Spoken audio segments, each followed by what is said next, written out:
Hey folks, we are live, the Undead Gaming Cast. Welcome, welcome, welcome. Sorry about all the technical issues and us starting late, I apologise. But here we are, nonetheless, live on the 29th of June 2020. We're hitting up episode 9, so welcome, welcome, welcome. Joining us as always, Mr. SingularityJosh, hello. Howdy. How you doing? I'm okay. I'm very tired, but I'm alright. Plowing through, we got this. Yeah, something like that. We got this. And of course, joining us, our special guest for this month, looking cool and dope as fuck, in Eris' house, no less, Mr. Naz Dragonheart. I thought I'd wear some shades today. I heard there was a open spot for a shade wearing, facial hair having dickhead on the internet, so I thought I'd give it a go. And there we go. That's the joke. That's the joke. You get it. You get it. You're genuinely like this close to being like one of those MAGA idiots that makes truck rants. Yeah, like reflective sunnies. See, the thing about Trump is I like his hair. Exactly. Are you saying, Naz, that you have a PhD and you would be prefer to go by Dr. Naz Dragonheart instead of Mr.? Absolutely, and that PhD is in thugonomics. Graduated from the University of Life, represent. Well, welcome to the Undead Gaming Cast, a monthly gaming show where we talk about video games, the industry, and stuff and or things. If you're new to the podcast, welcome. Glad to have you here. We usually start things off by talking about what we've been playing this month, and we move swiftly on to our news topic or news topics of the month, then finish up by shamelessly plugging and self-promoting ourselves. However, before we really get into it, we just would like to say to all the recent survivors who have come forward about sexual assault and harassment within our industry, thank you, and we stand with you, we stand by you. Believe people who are coming forward, and let's get this shit, this disease out of this industry, out of this hobby, out of this space that we love so much, that is for everyone to feel safe and included and enjoy. So we're with you, we see you, and let's get on with the show. So Naz, what have you been playing? What have you been up to? Let's start with you. I'm certain Josh is about to join me in this conversation we're about to have, but there was a big game that was released past couple of weeks. Last of Us Part 2. Never heard of it. It's so good, mate. It's very good. Yeah, obviously it's hard to talk about because spoilers, and I imagine at some point, Rob, you're going to want to play it. So the less you know about it, the better. Yeah. So Naz and I had a little Twitter DM back and forth about how we were going to sort of approach, got our spoiler stuff out the way yesterday over DMs, and then kind of decided that we were going to collectively talk about just the sort of the actual technical side of the game, the meat and bones of it. Have you both completed it?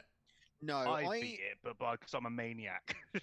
So the thing is, it starts off very much like The Last of Us, kind of like those sort of linear but sort of open environments. Yeah. And then eventually, for one reason or another, you end up in an open world scenario. And I don't really need to, anybody that knows me knows that I don't need to say much more than that. So I have literally just been I'm what's in this drawer? What's over here?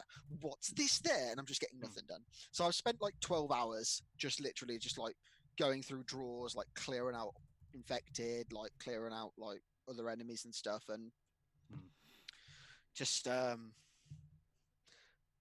mean, I'm prepping for some reason, but I don't really know what I'm prepping for. All of my stuff is maxed out. I've leveled all one of my survivor trees already.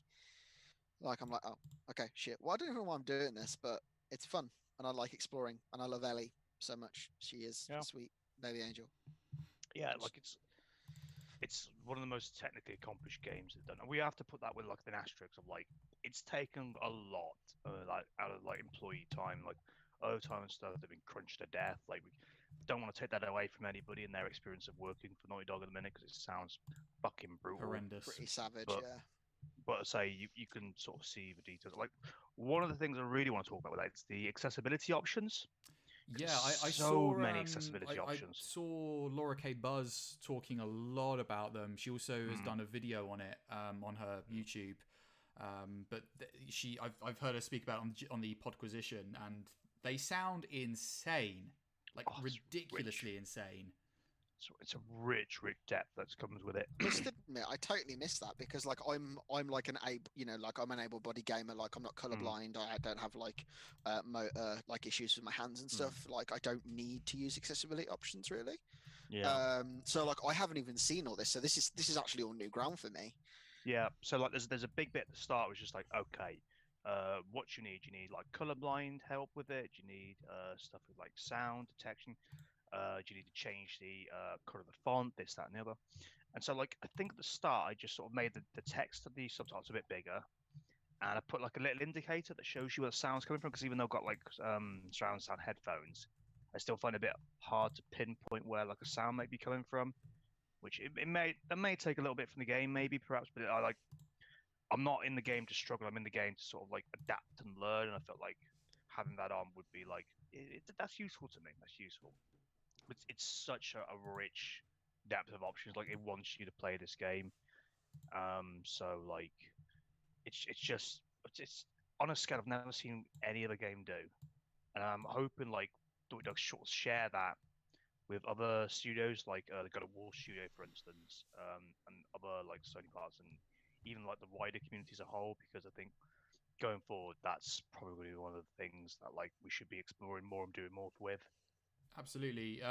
Obviously a couple of years ago, I think it was Microsoft made a big leap in creating a controller that was heavily for accessibility use. So it's really nice that now that some of the industry is slowly but surely cottoning onto it, and this seems to be a lot like you said, a lot of advantages for accessibility with The Last of Us. I hope. And it's something I think Laura K. Buzz said as well. I hope that Sony sees this and recognizes this and are like, hey, Naughty Dog, all those things you did, can you tell us what you did? And so we can tell all of our first-party studios what to do. So, we have this in like the new Spider-Man game and Horizon Zero Dawn 2 and all of this. So it all sets a standard. So it just becomes it's a Sony standard for accessibility. Yeah. That would be really great going forward from now. I'd like that. Yeah. Talk about the game on a mechanical level and sort of like the way it looks. Like it is such a rich thing. It's the facial capture and like the motion capture is like second, and like even compared to like games that like really touted like the Detroit game, like that whole studio, Quantic Dream, and stuff like that. Like it's such on another level. Like you can see the subtleties and like emotions, stuff like that. Like it's a properly acted game. Like it might as well be real people at this point from the way they like the capture works.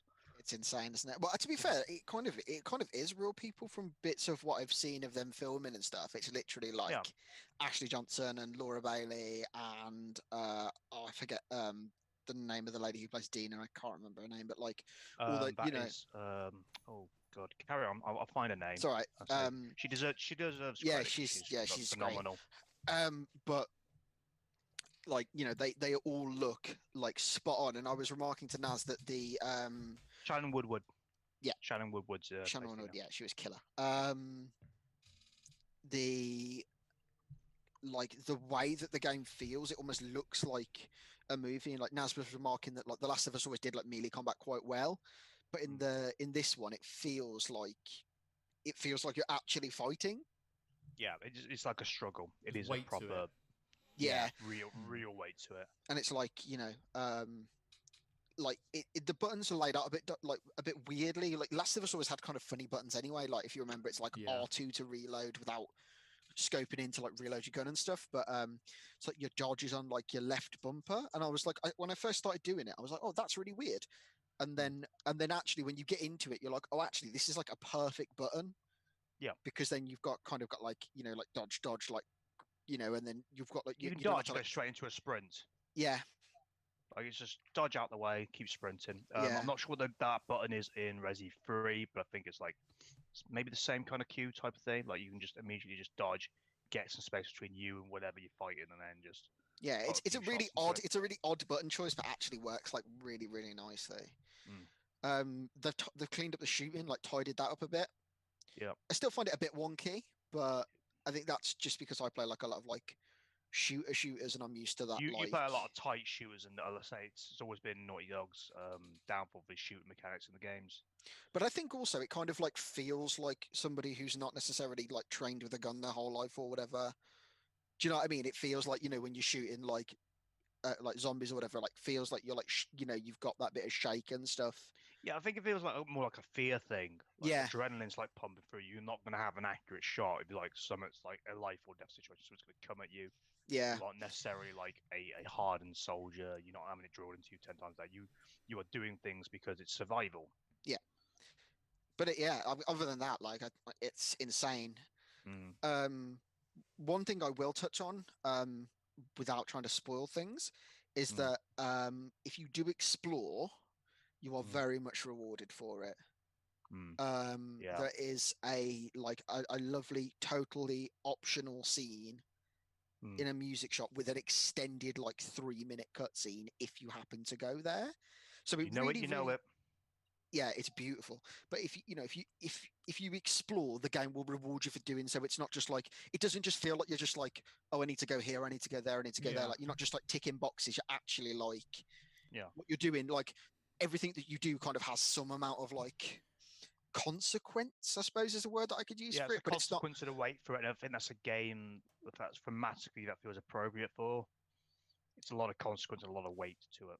But like, I mean, I've not finished the game, but I'm calling that specific cutscene probably like top 3 all-time cutscenes I've ever watched ever in all the video games I've ever played. It was brilliant. Like, here's the thing I want to ask you both, because obviously we talk a lot about video games. Obviously, we're all very similar mindsets with certain video games, especially The Last of Us, for example.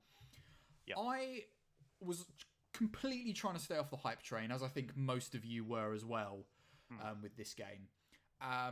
But I feel I've tried to stay so far away from the hype train that I don't care about The Last of Us 2. Like, it was getting closer and closer to release, and I was kind of like, I'm not fussed.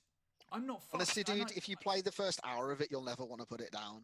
And I'm sure it'll that's have the case, you right back. It will hook you in. The question is basically, do you think that it was worth a sequel? Because as we all know, and as we've discussed for ages, the Last of Us on its own was such a masterpiece of a game. Yeah. That really didn't warrant a sequel, and I wouldn't be mad if we never got one, because it was such a sort of cut and dry, finished up story. Do you know what I mean? It was a finished packaged piece that was just like, there you go, enjoy this piece of media. Absolutely, but I do think that, like, if I'd have never had a sequel, like, that would have been okay. Yeah. But having now played about 12 hours of the sequel, I'm so glad we have a sequel. Yeah. Truly. So I was in the same camp as you, Rob, and I don't think this needed a sequel or anything like that. I picked up just to play more Last of Us. I wasn't particularly fussed whether like it was the same character, whatever. But the way that story goes, you can only really tell that story with those characters in mind, because you had a first game to put that emotion investment in, and it's somewhat like over time becomes more apparent. Like it's not a game you're gonna be like the shooting and stuff feels amazing in it, and like it's very telling from like Neil Druckmann's point of view, the game director. Like he's very professional, just like, oh, it's a super serious game. But he's just retweeting a load of like gifs of people doing like really cool like backflip shots and shit like that, just like really cool like moves.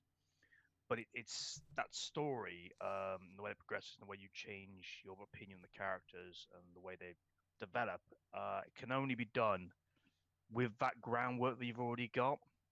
So I've often asked whether or not this story could have been told with like, oh, we could have had different characters, stuff like that. It could be like a different story where we could explore a completely different area or whatever. Somewhere else. But I think for this particular story, it only really works with these characters. And I feel like if the part 3 would happen, it would again carry the same thread of this area and these characters. So has it wrapped up nicely, Naz? As in, we not going to expect a third? It's in the same way that the first game ends. Sure. Like in that kind of like, ambiguity. Okay. Like, stuff happens, get to the end, and there's like a quiet ambiguity in the same way like Joel sort of tells Ellie at the end of the first Last of Us game, I'm going to tell you a lie so I can feel that you can live with yourself and you don't have to go off and you have to explore this terrible thing that I've done. Whether or not you believe Ellie believes him or not is up to your own mind, and I feel that's the same thing with this ending that you get. It's I totally a lot forgot of that that shades of was grey. I totally forgot that that was the end of The Last of Us 1, Mm, because actually the very first words in the game are mm. basically him retelling that exact thing. Yeah, it's a really good catch up. I Really good catch up. I totally forgot about that. It's been such a long time since I played the first Yeah. one. No, it's such a good catch up that as well. He's just sat down, scrubbing up a guitar, and he just explained to Tommy that this is all the crap I did. Do you think you believed her? And she's like, she didn't say otherwise. So it keeps that ambiguity with you. Yeah, you So never you're quite not know like. whether Ellie knew or not. Hmm. It's wild. I think in his heart of hearts, he probably knew, but she didn't believe him. But because he didn't have to confront it, he didn't have to worry about it. Bless But Joel's heart. very good game. Great character. Such great sets of like character writing as well for like. And I was really impressed with like the additions of like the new characters as well.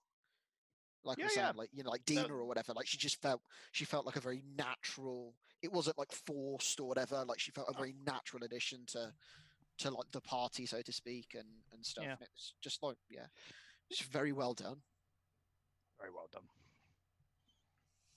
But But yeah, yes, I think it probably was worth the hype, but I haven't finished it yet. So Just a shame about the bullshit review bombing that Metacritic was getting from I was idiots. gonna get it. well, I mean, people just want to be dickheads for no apparent reason other than the fact they want to be dickheads. Mm-hmm. And at the end of the day, like us, those of us who cared that much about the first one, will play the second one, and, Yeah. and if you play it, you don't like it, that's your prerogative. Do you know what I mean? If you feel it was missing something that that wasn't or it wasn't necessary because the first one wrapped up in that kind of a nice little package, but like also with that kind of like thread of ambiguity. I mean, I've seen nothing but good reviews for it. I've seen like a few sort of mixed reviews from like actual legitimate places. But it was I think it was Fuse Fury who came into my stream last week or the week before and said it's reviewing really poorly, and I went on Metacritic and the first it was user reviews. First user reviews were just like, oh, SJW nonsense. I was just like, okay, I'm done. Like, I think that's are they bullshit. mad because Ellie's gay? Because Yeah, Ellie's been gay literally forever. Exactly. They're literally mad because there's women in my video game. There's lesbians in my video game. Like Ellie's been nonsense. gay literally forever. Like Ellie was gay from the first game. Yeah, like, exactly. That was her little DLC bit, wasn't it? That Yeah. was like before Joel found her. Yeah. Silly. But people gonna be dickheads. But yeah, so no, awesome. Last of Us. I'm glad you guys are enjoying it. I will pick it up some point, absolutely. It's just I don't know, I just wasn't on the hype at all for it. And even when it did come out, I was kind of a bit like, meh, I'll get it at some point. But yeah, like finish. I think like finish off your Final Fantasy and then pick it up. I think it's worth it. Absolutely. Yeah. Cool. Anything else, Naz, or has that been? That and just playing a bit more Final Fantasy 7. Nice. Really, I don't need to talk any more about that game because it's just brilliant. But just be going through that on hard. Cool. Just really good. You enjoying the challenge of it on hard? It's fine. it's fine. Like it's just the same thing again. I just enjoyed the story and stuff the first time around. It's just sort of like just icing just to keep you in that world a bit longer. Yeah. Is there anything you've discovered on your like second play or whatever playthrough this is, of your number playthrough this is? Anything that you sort of missed first time round, or think? No, there's not a lot missed, but like there's a few tactical elements that you have to play a bit more heavily on the higher difficulties. I'll be a bit more careful with a few things, but no, it's. I was about to say, like, I don't know if there's any amount of like choices matter in it. Like, have you? I don't know if there is or not, but like, have you elected for like different like, even if they're like minor choices or whatever, or have you just kind of stayed straight and true to like what you know? But yeah, It's all good. It's all good. Didn't not played a lot this month. Did you not hear that question, Naz? No, I did not. I passed over it. Okay. I know. Absolutely cool. Go fuck myself, So I guess. rude. God. Yeah, cool. Bring him on Cool here. and good. Sorry, what was it again? It was like I don't know if there's any like choices matter stuff in that game, like or even like minor little bits of like dialogue or like interaction between characters. Have you like played have you played that the same, or have you? I don't know if there is or not, but have you played it the same, or have you tried to do some different stuff? Or there's a bit later in the game where you cross-dress and you can have some influence over that. It isn't like the kind of game that is just like your choices matter, because they really don't. I suppose the only thing that could really mix things I up reached is that game so heavily first time round. Like there isn't that much for me to sort of pick up and change. yeah, I or just wasn't sure if you had any influence over like the dialogue and stuff, like if you were particularly cold to one character one time and then particularly friendly another, or whatever. No, it's very focused on telling its story the way it wants to tell it. Nothing wrong with that. I suppose the only sort of real flexibility you get is the materia system, really. So I don't know if you. Yeah, and there's a lot of play in there. There's a lot of play in that combat system. Yeah. Cool. Awesome. Right.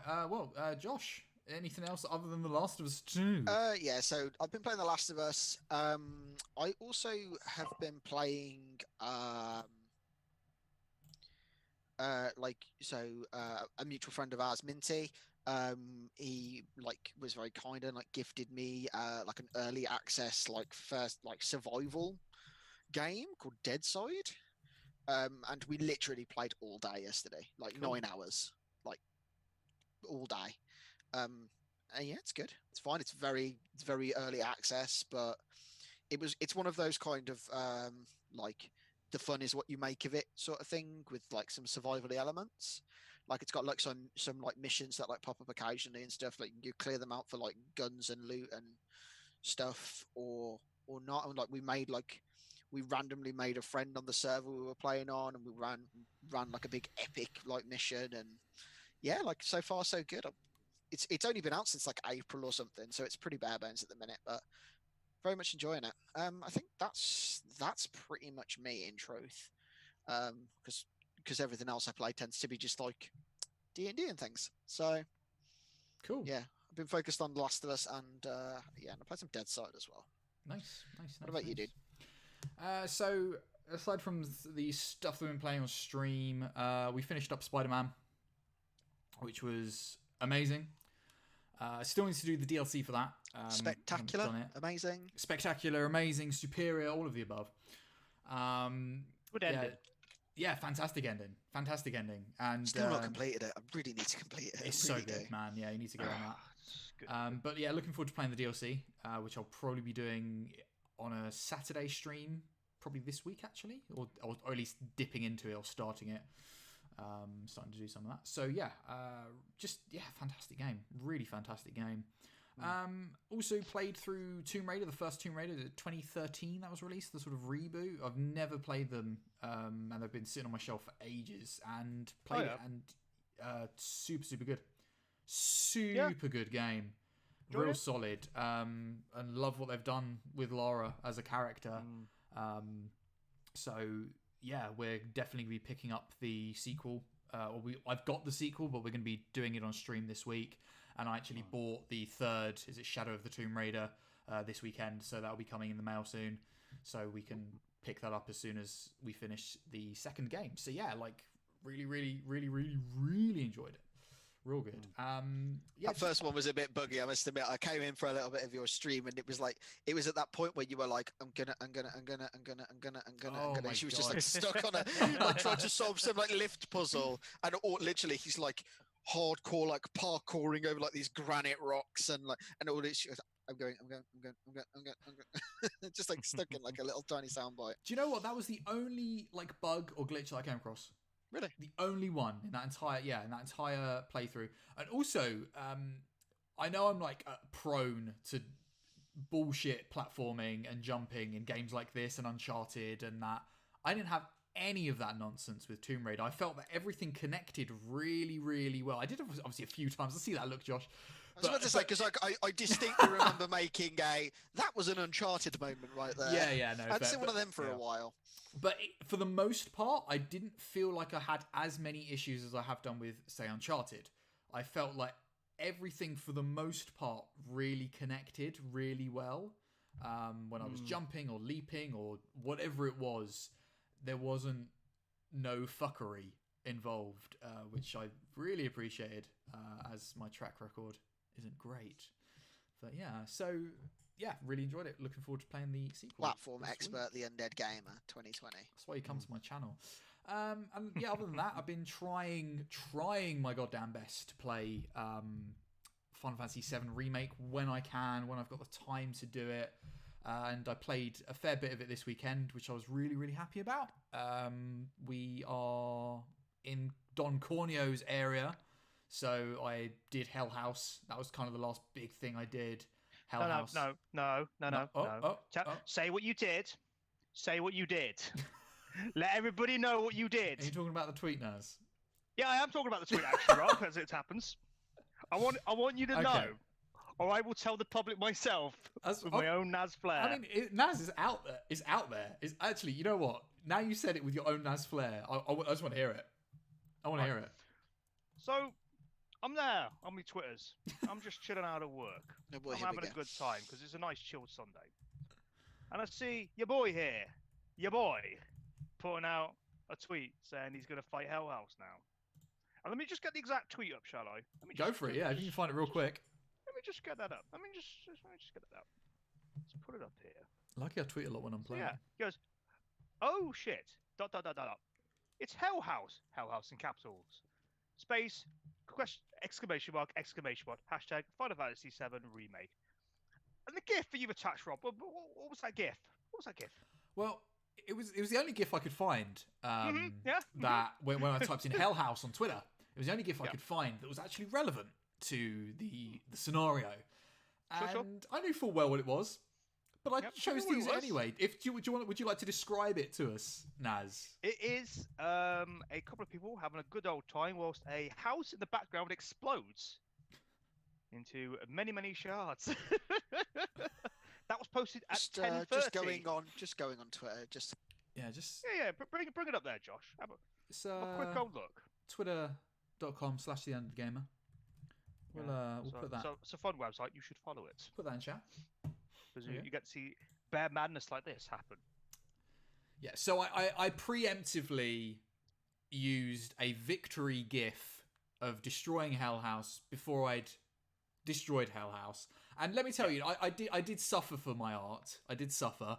He did suffer for his art. Because it did take him up until 6:45. Oh, no. Well, Post reply to me and said, yeah, I'm allowed to use it now. No, in fairness, that break was because I was doing something all day. So That's not what the tweet said. I wasn't.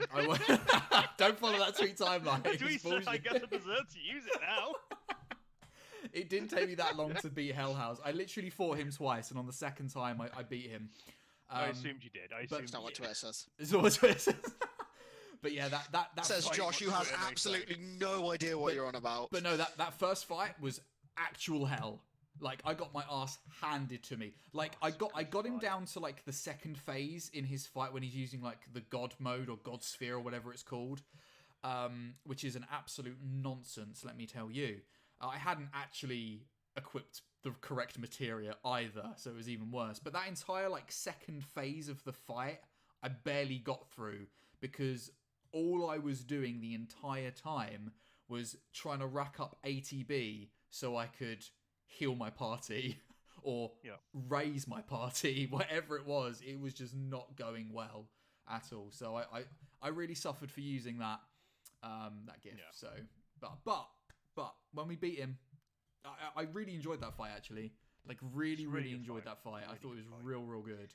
A lot of the fights you find in the game are like little juggling acts, like the little mini puzzles themselves. Like you got to work things out. There's one in particular that you fight late in the game where you need a particular skill to do it, and it's just like once that clicks, like I got you now, boy. I got you now, boy. Yeah, man. Like, and I think prior to that was the Rude fight as well. That was real good. Rude fight's like, really just, nice. Just fun. I'm just finding them really, really fun. Like all these boss fights, they might be a little bit annoying sometimes, and even like the little is it the VR summon fights that you do like periodically in the game. I recently did one with Fat Chocobo, which was just an absolute joy, and I was trying to concentrate on fighting the thing, but kept like being distracted by the cuteness and his like actual final move, Kaplunk, where you've got like 5 Moogles that come out and they just lift him up and lift him on top of your enemy and just drop him. Just amazing. Just the pièce de resistance, the nonsense that I needed from that game was just real good. So really enjoying it still, and just need more time. Just need more time to play it because it's so good, so good. But yes, that is basically me. So I suppose with that, if everyone's done, we should move on to our next topic or our first news topic. Wonderful. So, few things we want to talk about today. The first one I think we should talk about because the last topic is just going to be much more fun. We are going to be talking about Summer Games Fest and all the announcements that have come from that. Summer Games Fest obviously being 2020's edition of E3 this year, with everything being shut down and E3 not going ahead. So there's been a hell of a lot of announcements this month, which would have been E3 for Summer Games Fest, which has been really, really awesome, really, really cool. So this month's been real exciting. So we'll definitely be diving into that after this first topic, which we're going to talk about, which is, of course, if you've anyone on the internet and you've been following what's been going on recently, especially I think only happened last week, I think, you will, of course, know, especially if you're a streamer or you're involved in streaming in any way, shape or form, that Microsoft's website or Microsoft streaming service, Mixer, has been closed down. I don't know if is it still up or has it been closed now? I think it's been closed almost with immediate effect. I think Wow, I think it was done like literally like they put the I think they like put the statement out and then like literally within like 30 minutes it was gone. That's so shitty, man. I see. I didn't realize. I thought at the very least it would be like, sorry, we're shutting down. This is the date we'll be closing. You've got a week, yeah. Yeah, like that's actual bullshit. So yeah, Mixer closed down. We're not. I mean, I don't think they've really done a massive announcement other than that. I think really it was obviously struggling to compete with Twitch, no doubt. I think any streaming service that comes along to try to compete with Twitch at the moment is going to have a hard time. I think Twitch was first, YouTube second, Facebook Gaming was third. So they really were not getting. They are melding with Facebook streaming, aren't they? I think, or Facebook Gaming or whatever it's called. I think they're going to be joining forces with Facebook. So my perspective on the events as they happened was that a former Mixer employee called them out for being a bunch of racist fuckheads. Yeah. And then that blew up. A little day later. And that blew up. And then, like, when I first got on Twitch and stuff, one of the first people that I kind of started watching was a guy called King Athalion, who played a lot of Destiny at the time. And he actually went over to be a Mixer partner. Yeah. And so like I kind of had like I think that was kind of how because I still follow Goth and stuff, like I think that was kind of how I caught the thread, and it was literally just like Mixer is a bunch of racist fuckheads, like here is my experience, here is what happened to me, and then the next thing I see is like Gathalion, who's like one of their like came over like similar way to like Ninja and Shroud and stuff, one of those like big payouts to get them off the platform onto another, saying like I'm not going to stream today. I'm going to like basically like weigh my options and work out what's happening. And then like 2 hours after that, he was like, oh, I'm going to go play over on Facebook Gaming. And then literally an hour after that, Mixer like announced that Mixer was shutting down. So to me, it looked like it wasn't so much a case of it was like Mixer was struggling, which everybody knew anyway. It was literally a case of like they got called out for like insanely terrible work practice, and it just did so much damage to like what little reputation they had left that they just decided that they were just going to call it there. But then, like Rob said, they're merging with Facebook Gaming. So really, actually, nothing changes. Like Mixer just becomes Facebook Gaming. They didn't apologize really for like at all. all of the racist bullshit that's going on. It's literally all they've done is they've like ripped the band-aid off one wound and just stuck Facebook on it. It was. Do you know what I mean? Sorry, Like, nothing has changed. just to interrupt briefly, Josh. It was a guy called Millen K. Lee. Yeah, He's at Millen K. Lee on Facebook, and you can see his basically tweet longer thread, which is entitled "Mixer: The Black Experience," which is a real.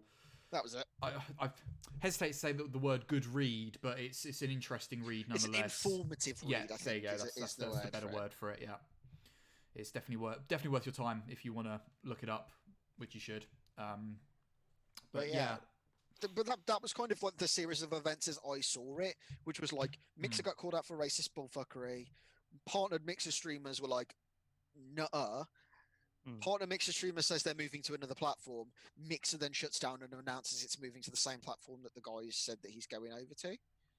And I don't know whether it's got like different like management structures or whatever, or if it's just the case that they're just like merging some of the assets with Mixer. But to me, it just seemed like they literally just like sprayed one logo on and sprayed one logo off. Yeah. But yeah, it's just a shame. It's just a shame. And you know, for one, a big company to be treating people like that and being absolute arseholes, because there's no room for racism. And if anything, like on top of this and what we sort of mentioned earlier as well in the podcast, we were talking about all the recent survivors that have come forward, sharing their stories about sexual assault and harassment within the gaming industry and the streaming industry and all this. I've kind of felt like the conversation has been a little bit more positive this time round with stuff like that. People listening to people understanding it, and people not standing for it anymore and calling people out. It seems to be moving in a bit more of a positive direction than it did, say, 2 or 3 years ago when we had a fairly similar we had like the stint of survivors coming out. Yeah. Well, it's kind of hard to have a go and punish people in the middle of a pandemic like this. Like, if you happen to call somebody so you can like reprimand them for coming out, it's a bit more of an effort than just having them in the office. You know, as I say, people just don't want to make that call because that's, you know, if you try and message anybody, then they've got accountability that they've been like reached out to and like punished for this. Like I say, Jim Stone's it's not just Jim Stone's done a really good video on it today of this kind of stuff that's going on with the industry. Yeah, I've not had a chance to watch it yet. Yeah, from a mixed point of view, it was probably always going to go down. I think it's more of a business decision that was probably going to happen anyway. I just don't think it was going to go down in such a. It just wasn't going to go down in such a blaze. Do you know what I mean? It was going to be more of a steady depression than it was like a big bang. Yeah, I think I completely agree with you, Naz. Like I think this was going to come one way or another because, like you said, it was struggling to compete, and it you know, from a sort of business point of view, it merging with another platform that is also trying to compete and struggling a little bit, it makes sense. It makes absolute sense for them to do that. But yes, like you said, Josh, it kind of has happened screaming and kicking and burning in a blaze of shit. And what makes I think they've almost been recent events have maybe almost forced their hand to do it in that respect, when they've been called out for malpractice and being racist arseholes, basically, on top of goodness knows what else as well, that they may or may not be accused of in the coming weeks, with how they've treated people. And it's something that was probably going to be coming anyway, but has almost been shut the fuck down real quick, as opposed to what probably would have been a phasing out period that you probably expect, because also they've just done everyone that was on that platform, they've just done them dirty. They've just done them completely dirty. Never mind the partners and everyone else. Like everyone on that platform, they have just, you know, basically shown no respect, nothing. Yeah, but you have to remember this is the platform that forked out millions to bring on over big Twitch partners and things like that. Like like Ninja trying to make that thing. Yeah.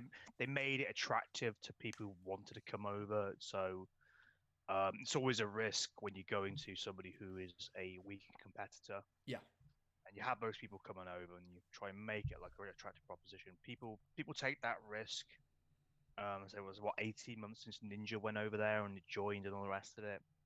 Like, I don't know what the next big thing is going to be afterwards, because obviously there's rumors with a certain other streamer who we don't need to go into right now, getting a ban off of Twitch.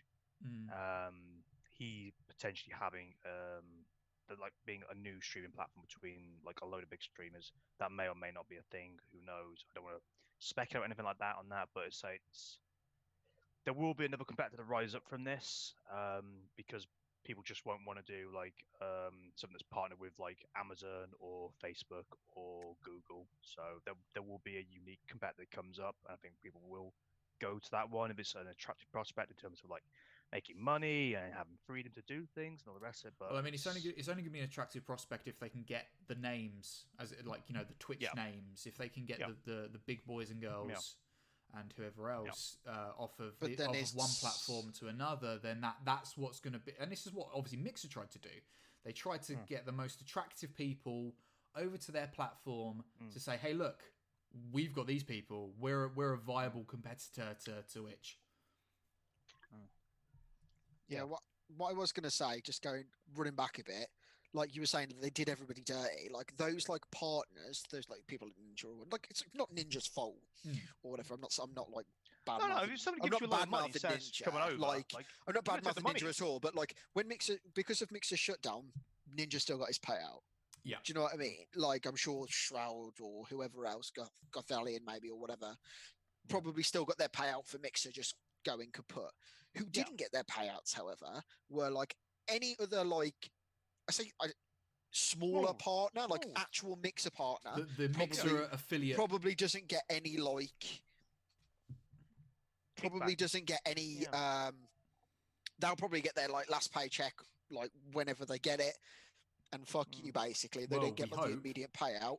And the other people as well, as what I read was that apparently like Mixer said, "Oh, we're shutting the doors," and literally like that means that the entire Mixer staff, like the actual people like in the offices, were outside in 30 minutes, no warning. And do you know what I mean? So they've gone from like having like a good job at a competitive streaming platform. I hesitate to say the word good, but like a competitive streaming platform to literally just being out on the street wondering where their next paycheck's coming from in the middle of all this.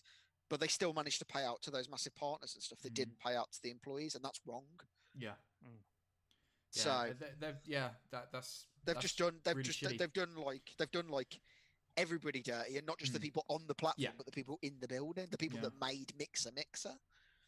It's fairly similar things happened. Was it last week or the week before with Take-Two, shutting down the developer? I can't remember the name of the developer who were developing Kerbal Space Program 2.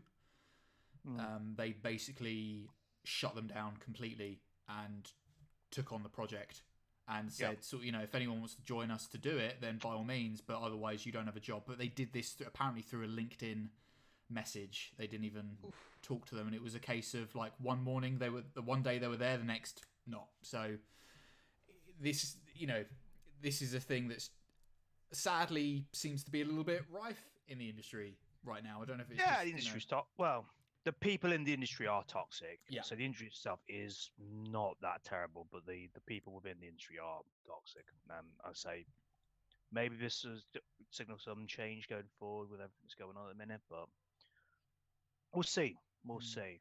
So is there anything else we need to catch up on the Mixer stuff? I'd say you guys know a lot more detail on it than I do. I just know that they shut down and like all that. To be fair, I haven't really got I haven't got a good word to say for it, and the last thing that I will say about it before Rob's final statements or whatever, or before Rob moves us on, is the following: if you are one of these people on Twitch crying and moaning because people are coming back from Mixer to Twitch and like stealing your views, or like moaning that like Mixer partners are getting made Twitch partners and you're not, like, suck it up. Like, these guys are like they were probably partnered on that platform for a reason.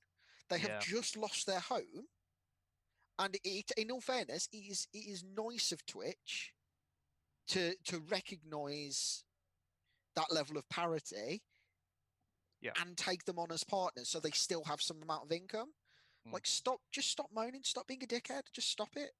Yeah. Like, it does you These no are harm. real people. Johnny Nobles with 2 viewers like myself or like anybody else, stop fucking moaning. These people like have lost like somewhere that they had a home, and there is no sense in you just being an absolute bellend about it. Chances are, if you were going to be made partner tomorrow, if you weren't going to be made partner tomorrow or next month or next year, then it's probably not going to happen anyway. Do you know what I mean? Exactly. So you've not lost anything. I can understand if you'd got an email from Twitch being like, "Hey, want to be a partner?" and then the next day after the Mixer thing, they were like, "Oh, we got to take that back, sorry, and give that to someone from Mixer." It's not the case. But to be fair, they don't do that anyway. Like Twitch could Twitch could all be partners if everybody get like. I've got as much chance of being partner as Rob or Naz or anybody. And it's just me, mate. I'm through the floor. But it's just like, but do you know what I mean? It's the amount of work you put in, it's the products you put out, and it's ultimately building that that community of people to support you to become a partner. Do you know what I mean? If you're willing to put the work in, and with a little bit of luck and a lot of work, there's a good chance you could do it. Like I've got a friend of mine who's just become a partner. Nice. Awesome for him. Like, he's a really nice dude. He fully deserves it. I'm fucking mad that he's been made a partner. But Twitch aren't just going, no, you can't be a partner because somebody from Mixer needs it. They just give them partnership. It's not an issue. Yeah, they recognise the parity, like you say. Yeah, and they'll just bring, presumably the idea is that they'll bring the viewer base from Mixer to Twitch, and therefore nothing is lost. Yeah, that's exactly how it should be viewed. But yeah, right. That was my closing statement, Rob. I don't know if you've got anything else to add before we shift on, but yeah, no, I think that was perfect. I suppose the only thing to add is if you've lost your home on Mixer, I hope you can find it on Twitch. If so, welcome back to Twitch, or welcome to Twitch for the first time, whatever. Yeah, tweet us up. Send us your new channels. We'll check you out. Absolutely. Check you out. We'll come out. I think we should go on a quick little break, just for bio reasons, the huge. And when we come back, we will of course be talking about Summer Games Fest and all the amazing announcements that we've had this month in video games. So please stick around, and we'll catch you after the break. Bye.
Hey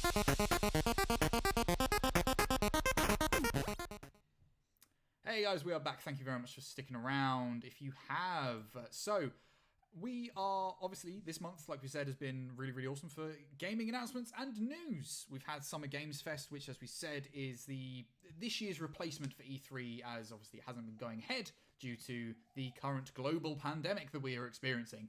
So it's been nice that we've had something in place, and obviously this is a big month usually in the video game sphere where we get announcements a bundle from all reaches and areas of the industry, from the AAA sphere to the indie sphere to everything and anything in between. And of course, this year, 2020, an even bigger year because we will soon be experiencing a new console generation with the PlayStation 5 and the Xbox... God, what is it? New Xbox called? One X? The Xbox One X? It's an Xbox. It's an Xbox Series X. That's it, of course. The Xbox Series X. I had a complete mind blank. I had to shut up for a second because I was like, I don't know where this one's gonna go, but I'm excited. Do you know what? Sony done it I love how right. Naz just fully wasn't going to rescue either of us there. He was just going to let us drown. That's not what I'm about, baby. Someone in the chat, a Xbox mini fridge. So yeah, shout out to Microsoft. For sure. Why couldn't you have just done it normal like Sony? You just PlayStation 1, 2, 3, 4, 5. It's just so easy. Oh, I thought you meant in terms of looks, and I was about to say the PS5 doesn't look any better than the Xbox X. I mean, I like the router.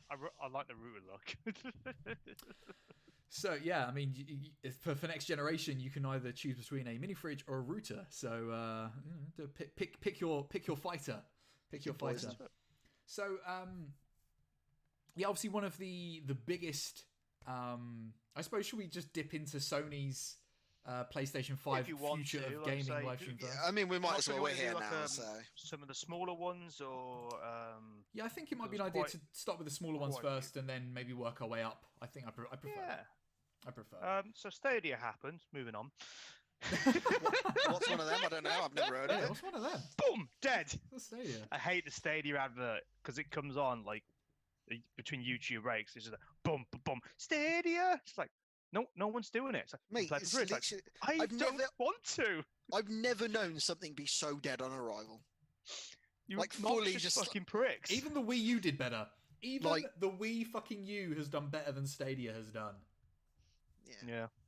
It's just terrible. And the Wii U's just been like a laughing stock, like the butt of the joke for years. And that was marketed so poorly, no one knew what it was. Do you know, like, when you're like, do you know how it is in like American like high school dramas or whatever? It's like there's that one like freshman kid who's like tiny and always gets bullied, and then all of a sudden now he's a sophomore and there's a tiny freshman kid. I bet that's how the Wii U feels right now. He's like, just, right, boom, shut up, nerd. Yeah, exactly. I literally think the Dreamcast in 2020 is still doing better than Stadia is. Wasn't there a game kickstarted for Dreamcast this year? Possibly. There was actually. Yeah, you're right. Yeah. There was. Was it, or is it for the Mega Drive? It was for what? It one of them. For the Mega Drive. But either way, one of them old 90s consoles is doing better than Stadia almost 20 years on. A few of those, there we are. It's great. I love it. I love it so much. So I'm just getting all my prompts up here. That's fine.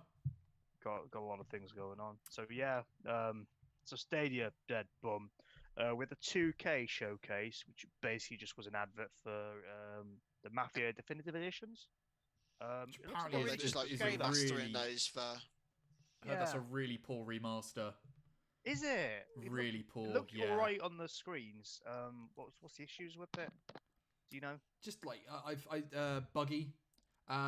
So the Jim Sterling did a Jim impressions of it, his little impression video of it, and that's one of the things I've seen of it. And the initial opening to that video is two of the characters sitting down having a conversation, and then a car they're inside a house. A car out of nowhere crashes through. You get the whole noise of like, and it lands on top of one of the characters. But they're still continuing having the conversation whilst this car is just sat on top of them. Just a bit buggy. That story, it's sorry, been done quite poorly.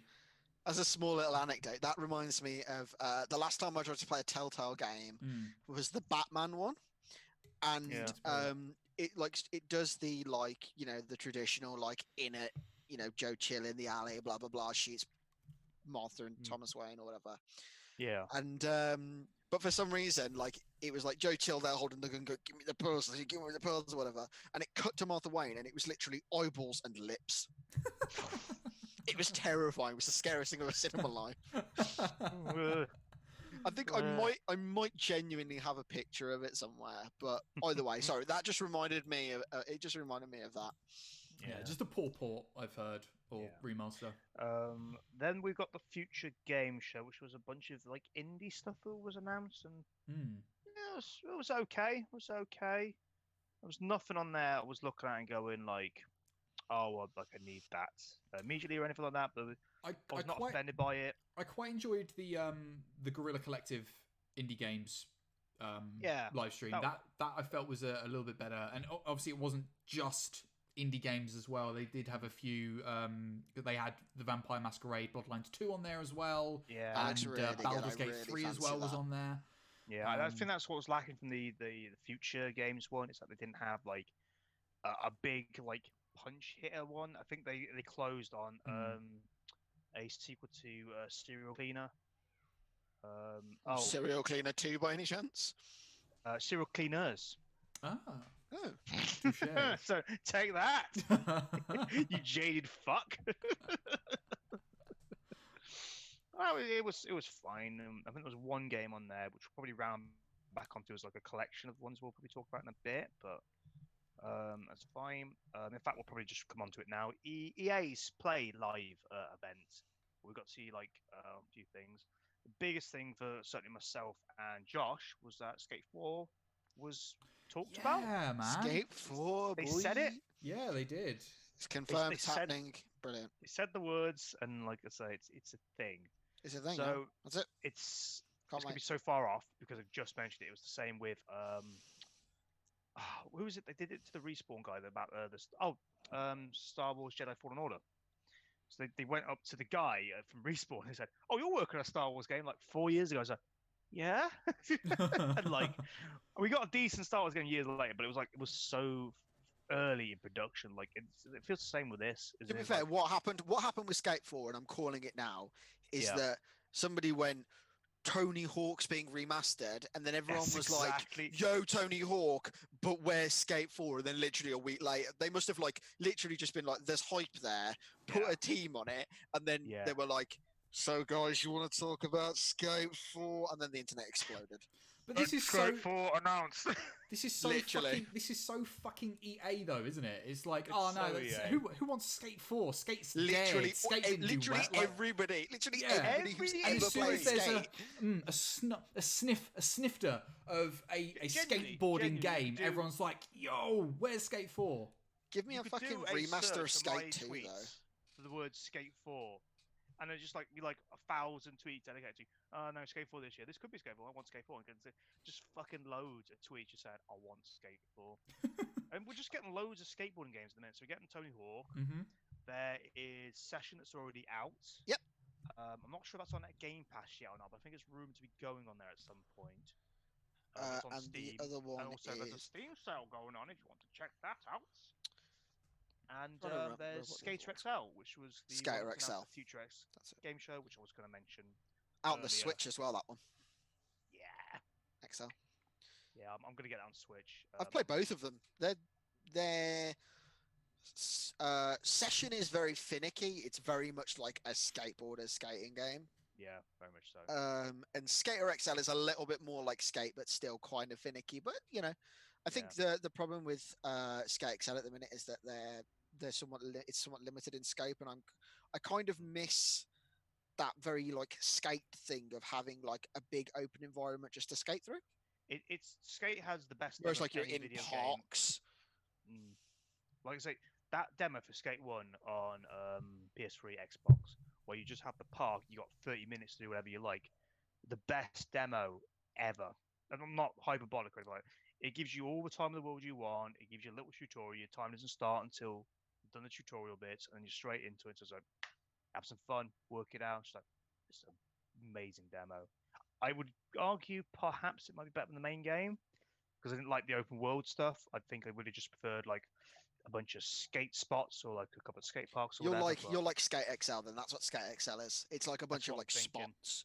But Yeah. no, I miss that skate, like having a city and then like picking your spots or just cruising around and just seeing like Just like trying to see the possibilities. yeah, just like going through the town, going, oh, I'd like to skate like this line or whatever. Like I Or if I always could used to- leap off of this. yeah, I always used to find that the Yeah. most fun. Yeah. So Other things that came out of EA Play, Switch is getting Apex. good. It's also wow, getting okay. crossplay. Yeah, is, yeah. Steam.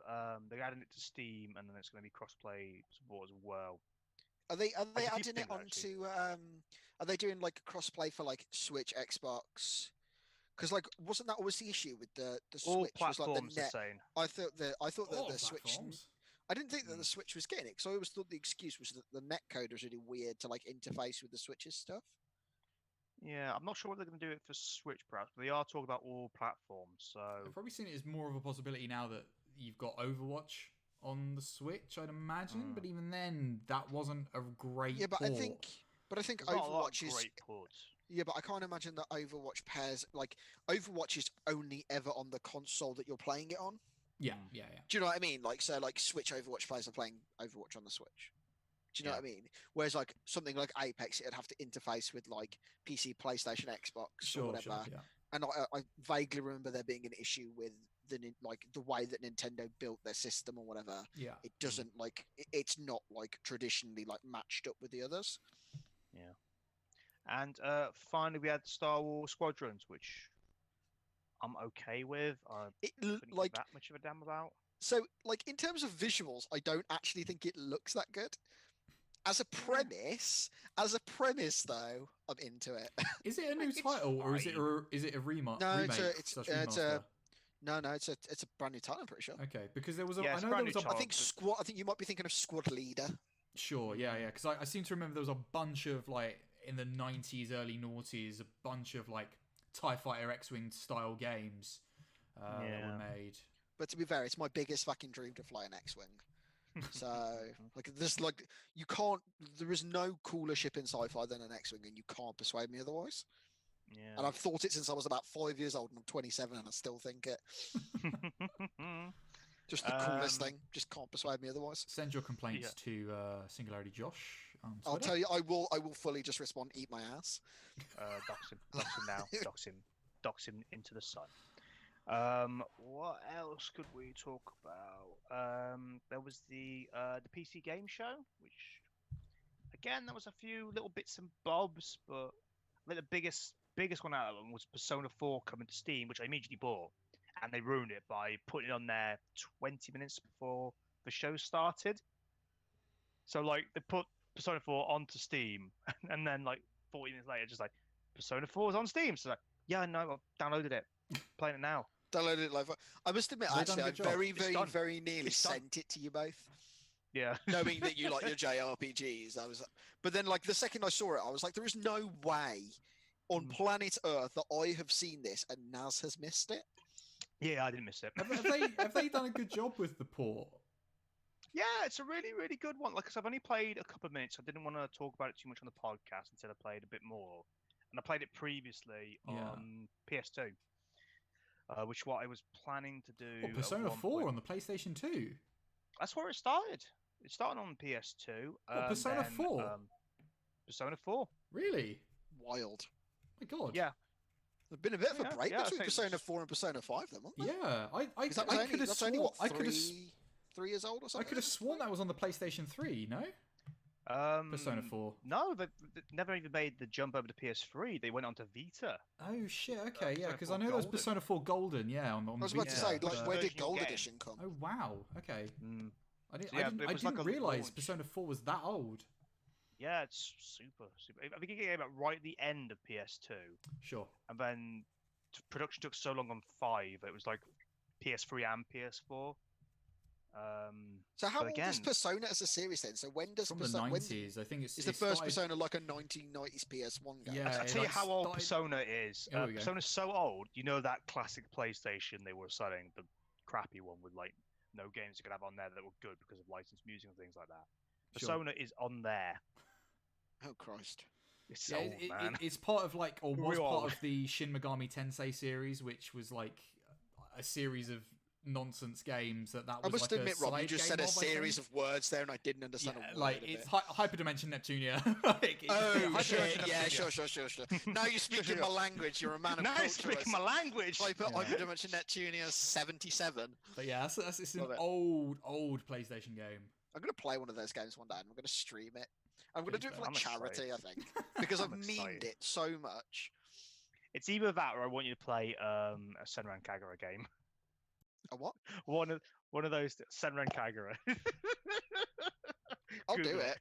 I'll Google do it for I'll do it for charity. Just like I will endure torture for charity. Yeah, just She's like, put Senran Josh Kagura. plays JRPGs for charity because he hates them. You heard it here first, folks. We will set that up and bring that to a twitch.tv/SingularityJosh near you. In fairness, I think you'd actually enjoy Persona 4 because there's a quiet dignity about that game series. And the I fact must that you admit, to can be fair, do- actually, I think I said it at the time that there was when Persona 5 first came out. It was like it kind of piqued my interest, and Rob was just like, "You'll hate it, don't play it," and I was like, "Fairs." But that if I was going to play a game, that would be the one I played. Do you know what I mean? Yeah, Like, I think we talked on the podcast. the idea of it is just so Do interesting. you know what, dude? To me. If you fancy it, in the same way of any JRPG, if you fancy it, maybe like see if Have it's a on crack. sale, pick it up real cheap, and then just give it a go. Maybe if you've got some spare time and you really fancy it, like just play it for a weekend or something. See how you get on. If you can find it like real cheap, I don't see why not. Yeah. There's got to be a JRPG out there for you. Do you know what I mean? Like, Yeah, I say P4 is about. Find just a JRPG. I'm Yeah, gonna so email Persona 4 Netflix or now. 5 would be We fine. can make this a series. I'm gonna get some like from like a documentary about it. Making of. My Day name's 4, Josh. Josh is just. I just don't I'm want to play the game. 27 guys. years old. I've never played a JRPG. For We more got to than play 10 the minutes and game. enjoyed Come it. on. I've done 3 days of this, guys. I can't do any more days. Come on, man. Just get up out of bed. Just get up out of I bed. just can't. Gotta do Just the means third just dungeon. sobbing. You gotta do the 3rd dungeon there. No more dungeons. No more dungeons. I'm done. If you don't do it, how Can't else are we find going to another- fill out the rest of these 3 episodes? Come on. Literally just cry for 60 minutes at a Netflix are time. playing us, Josh. Get out of bed.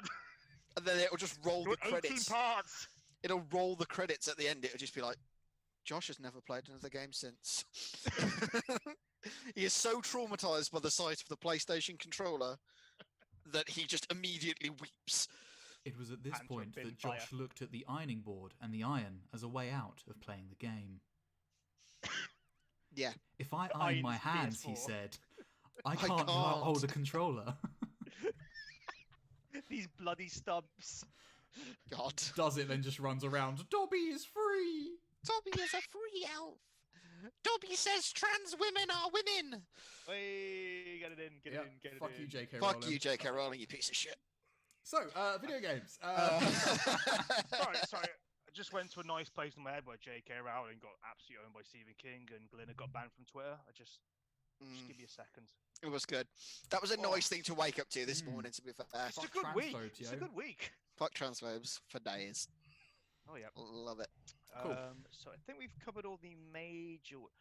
Does anybody want to talk about Ubisoft for a second and Crash Bandicoot 4? What's going on with Ubisoft, to be fair? Because I am. Ubisoft have announced Crash Bandicoot 4. Can anybody guess what they put in that game which people might not like? 100 levels? That was literally the tweet I saw earlier. Wait. I've got a few. Is it a woman? Is it a gay character? Is it a trans character? Microtransaction. Is it microtransactions? That's the boy right there. Okay. Well, it's definitely one of them. It was one of them. They put microtransaction in Crash Bandicoot. Why? I don't know. Fuck. It's going to be skins, and people are going to be like, "Oh, it's fine if it's skins." Like, No, it's not fucking fine. What are you on Stop about? doing it. Stop doing the thing now. We're To bored. be fair, do you know what would be a really good game? And I don't think they'd ever develop it, but it's a Super Mario Maker, but like a Crash equivalent. When you like design your own yeah. Crash levels, that'd be so much fun. Oh, yeah. Wasn't that It'd why be, Dr- mis- wasn't- it, wasn't that it'd be why fully Dreams was made? miserable to play. Wasn't that why Dreams was made? Really? Oh, dreams. No, but like, is it Media Molecule who make the Little Big Planet? They made Dreams. Yeah. But like one of the biggest things that people were using Dreams for was to make games that already exist, but on Dreams. So there was There's a like someone really had made a good, Crash Bandicoot level and Tomb Raider level, like Yeah. nonsense. So there's a really good Metal Gear Solid one they've done. Someone's done on there. Like Mm. they've recreated the initial opening to MGS1.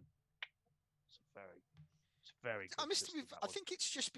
It's almost like I think with that dream stuff, it's a bit of like a love letter almost. It's like Yeah.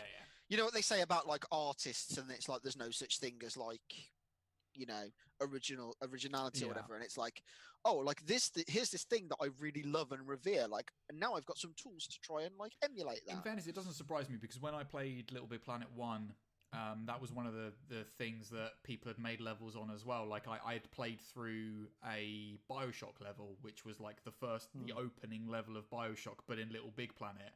And I also, and Final Fantasy VII, like the train coming in and that sort of thing, but on Little Big Planet, like people do it because they love it, and it's like, well, let's see if I can remake this in this. And I have an actual story about that though. So when I was at like college, like I did basically all of my education is all like music basically, and one of my lecturers at college was a drummer in a prog band called Frost, and like prog fans, if you don't know, are mental. Like they are just like the most like dedicated, like they're like prog fans are to rock what K-pop is to like pop, like pop music, and they basically built an entire custom level, which is like 7.5 minutes long, which was custom to use as a music video, and they submitted it to be used as a music video for this band. So on YouTube somewhere, if you like Google like Frost Little Big Planet or something, there is this like huge, like it's got like all their faces on like all the pictures in the backgrounds and stuff. mad. Yeah. Wild, insane. Well, man. It's cool though. Yeah, man. So we've danced around it. Should we get into it now? Go on then. PS5 got announced. It done got announced. The boys had the bollocks, the huge cojones, to announce it and make an entire show revolving around showing the box right at the end. But it's here. Do we want to talk about the box, or do we want to just talk about the games? It looks like a fucking mate. The best thing I've seen about it is it's just like this is what my nan would do to it. And it's just a doily and a fucking Sylvanian family on the top, and it's like that is literally perfect. That's literally what it looks like. so- It looks like the sort of thing that your nan decorates Do you in know? her home. Do you know what? It's terrible. I don't think it's that bad. I hate it. It's grown on me. It's definitely grown on me. I think it'd look wicked in black. Yeah. I'll tell you now, Josh. I'm going to tweet at you now. There's a great fan version of that PS5 done with Ghost of Tsushima because they announced a new trailer for that today. Oh, like one of those like when they do like the custom like overlay like custom graphic jobby. things. Yeah. Yeah, I bet it looks cool. Like I bet it looks cool when it's got some, but it's just I don't know. It's a bit like I've sent it you now. Have a look at that. yeah, that's See how pretty that cool. takes you. That's nice actually. I like that. That's a real nice. Like I looked at that going, if they could make that, which they won't, because look at it. I'd be into it. Yeah, like I think what the PlayStation 5 reminds me of, honestly, is like Space Odyssey 2001 or whatever. And like this is what the future looks like. And it was just like a million miles away. The future of gaming. That's what it looks like to me. It's like that literally looks like somebody from the 1980s was like, what does a game console look like in the future? And then they've just like So it's weird. It's a bit out there. It's grown on me a little bit. It's not as disgusting as I initially thought it was. But I kind of wonder, because it's quite out there, I wonder if eventually Sony are going to do to the PlayStation 5 what they did with the PlayStation 3, right? Where they've really changed the design and look of the PlayStation 3 over the years. Because I didn't fucking like the initial look of it. Well, they didn't really do it with the PlayStation 4, because the PlayStation 4 kind of adhered to the same sort of structure, if you get what I mean. It was always sort of like layered. But they really did mess around with the PlayStation 3 a bit more, I think. So I wonder if eventually they'll probably do that. I wonder with the how much of PlayStation that 5. those, because they pull back a lot of features on 3. Like they took backwards compatibility. That was like a big chunk of the stuff they could take out. They took out a few other little bits and pieces, swapped some parts out. Technology, of course, over time, like a year and a half, like gets twice more powerful, half the size, and you can cut it down a lot and all the rest of it. So they managed to like slim it down to a decent looking body, but it's yeah. I'd be interested to see what another version of it would look like, but I'm not mad at that launch version, and it can lie on its side as we've seen. So I'm glad it can as well, because this is the thing that's concerning, because all of these new consoles look to be just standing the fuck up, and most people's setups, if you look at them, like where do you put your consoles? You lay them down and you put them like in a TV stand or whatever it is. Like you haven't got the space needs to fit like... under a it needs to fit under a TV like a box. It's not my computer. It doesn't get to stand up. It needs to lie down, sit under the TV, and basically be forgotten about. That's exactly it. I seem to feel like, because they're really trying to make these consoles as close to PCs as they can, which is understandable. But they also feel that, let's try and also make them look like PC towers a little bit as well. Which again, I'm like no, I want to lay it down. I want to sit it under my telly, like. Ugh. But the one thing I'm really looking forward to, and it's just because of all the things they're really trying to do with it, is the controller. The controller looks quite nice, I think, quite sleek. Again, going for that sort of big style like they did with the PlayStation 4, which is a bit more befitting for people's hands, I think, in the same way the Xbox controller is a bit more handy. Yeah, I'm looking forward to these resisted. I'm not 100% sure about the bit that's like underneath the analog sticks almost, though. Like that seems like quite thick, unless that's just the way that it's like. That seems a bit weird. That kind of just like. Yeah, I'm looking. I don't know at if it's because it's got back paddles, maybe, and that's why. Maybe. Does it have back paddles? I think it does. Yeah, I think of the Xbox one. It's the same basic design as the 4, but it's just like just coming out a bit more, isn't it? It's more that bit at the bottom. I just like I don't know. Like I think my hands go quite nicely on the PS4 controller now, and like but then I suppose if it's got back paddles and stuff, then like you probably want those hands for buttons. So yeah, we'll see. I'll be getting a launch day anyway if I can. So same. I'll be able to show it off and talk about it, all the rest of it. Yeah, no, it's the I'm trying to find what their phrasing is for the button resistance that they've got going on. It's what are they calling it? Let's have a look at, what are they calling it? DualShock 5? Yeah, I'm trying to find it. I mean, because PlayStation just names everything really easily, like Rob was saying. It's like 1, 2, 3, 4, 5. DualShock 5. Yeah, no, they've got a certain phrasing for what they're doing with the DualSense controller is what they're calling it. Yeah, and it's a haptic feedback. That's it, haptic feedback. So it's the same thing with like the new iPhones. Like you have the sensation of a button press that they're doing, but it's not necessarily a button press, which I assume is going to be particularly important for like the touchpad. You'll get more feedback from that, which has always been the issue. Better response with that touchpad. With like you have to feed it click, and it doesn't click. It doesn't quite. I must admit, actually, even just using the touchpad on the PS4 is a bit weird. I haven't used the touchpad in literally forever, and then I started playing The Last of Us, and then like you have to use the touchpad to play the guitar, don't you? Yeah. So like, and it's a bizarre because you don't ever use it. It's a bizarre. Like you have to hold the control in a weird way, and I keep finding I keep pushing the strings out of whack because I'm trying to strum, but my thumb is there trying to control it, and my palm of my hand's covering over the other stick, which also works. Yeah, so maybe it's a bit more ergonomically friendly, not economically friendly. We think it's going to be expensive, right? Oh yeah, it's 400 to 500. I don't think it's going to be much more expensive than PS4 was at launch, but I think they've emphasised quality. What was it? Quality over cost or something. I can't remember what and I just tagged Rob and I was like, translation, it's expensive as fuck. Yeah, it depends how much. I genuinely think it's going to be like $650.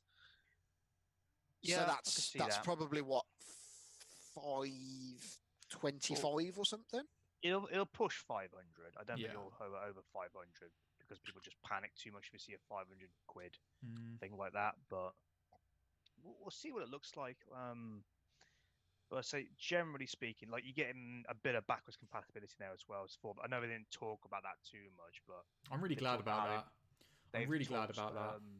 In the past, they've tested 1,000 PS4 games, and they all work on there. So it'll be a limited selection, but it'll be a selection. It'll be the but I'd imagine it will be the stuff that like you want to replay. Yeah, it would be like Last of Us 2. It'll be Spider-Man. It'll be this, that, and the other. Be Knack. Mm. Y'all remember Sorry, Knack? sorry, Rob. You cut out there when you said something. I couldn't quite catch it. Should we just move on? I just can't believe they made a sequel to that game, but whatever. They made a sequel. It's just a So, scrap. Knack 3 comes to Naz. PlayStation 5. Holy shit, dude. So, obviously, yeah, the PlayStation 5 looks a bit odd. I'm kind of warming to it. We'll see, but at the end of the day, I'm kind of less concerned about how it looks and more what I can play on there. And from what we saw, there's kind of seems to be a lot that's really coming kind of close to launch as well, which I'm... Tell you something about that hyped. showcase. Because you and me were watching at the same time, Rob, I believe. Yeah. You were tweeting about it, and I was tweeting about it. There was very few games or moments on that like showcase that I went, oh, I don't want to play this, or I'm not interested in this, or no. I think it was just like Gran Turismo 7, and that's because I'm not a car person. Same. Like, everything beyond that, I was just like, yeah, I'd play that. I'd give that a go. Yeah, that looks fun. Yeah. Gotta have a Gran Turismo game, dude. It's a new console launch. Yeah. So, Like, it's just the law. Evidently as well, Grand Theft Auto 5 is becoming the new Skyrim. Being Yeah, available I on saw all the that things. before we went live. Apparently, I it's gonna be free for the first 3 months on the console, though, Yeah. or something, For or previous just the online owners. portions, or just the online portions. I'm not sure. I mean, Yeah. I've not played GTA 5. I intend to at It's some fine. point, and it, you know, It's hell, fine. if I get it for free on the PlayStation 5 and I can play it, then sure I will. Yeah. But yeah, that was a bit weird to just open up to. But yeah, Gran You know why Turismo. they've done that though. You know for whether they've done that because they got an announcement, but because it's Rockstar, they want to control the narrative. Sure. So GTA 5, I reckon it'll come within 18 months of at least of announcement and probably not some gameplay because again they want to control that, but they will announce that game within the year. I thought easily. I think also like having that support for the GTA Online and stuff probably harkens back to that backwards compatibility we were on about. Yeah, definitely. Like having the ability to just use your PlayStation 5 and still play online and stuff. Yeah. Like Yeah. using your like Rockstar, like your online account kind of thing. People are still playing Yeah. it. Still hella Yeah, busy it's game. very, very popular. Yeah. Very, very popular. yeah, It makes like- a lot of money as well, unlike Red Dead Online. I actually want to check the numbers on that, so carry on.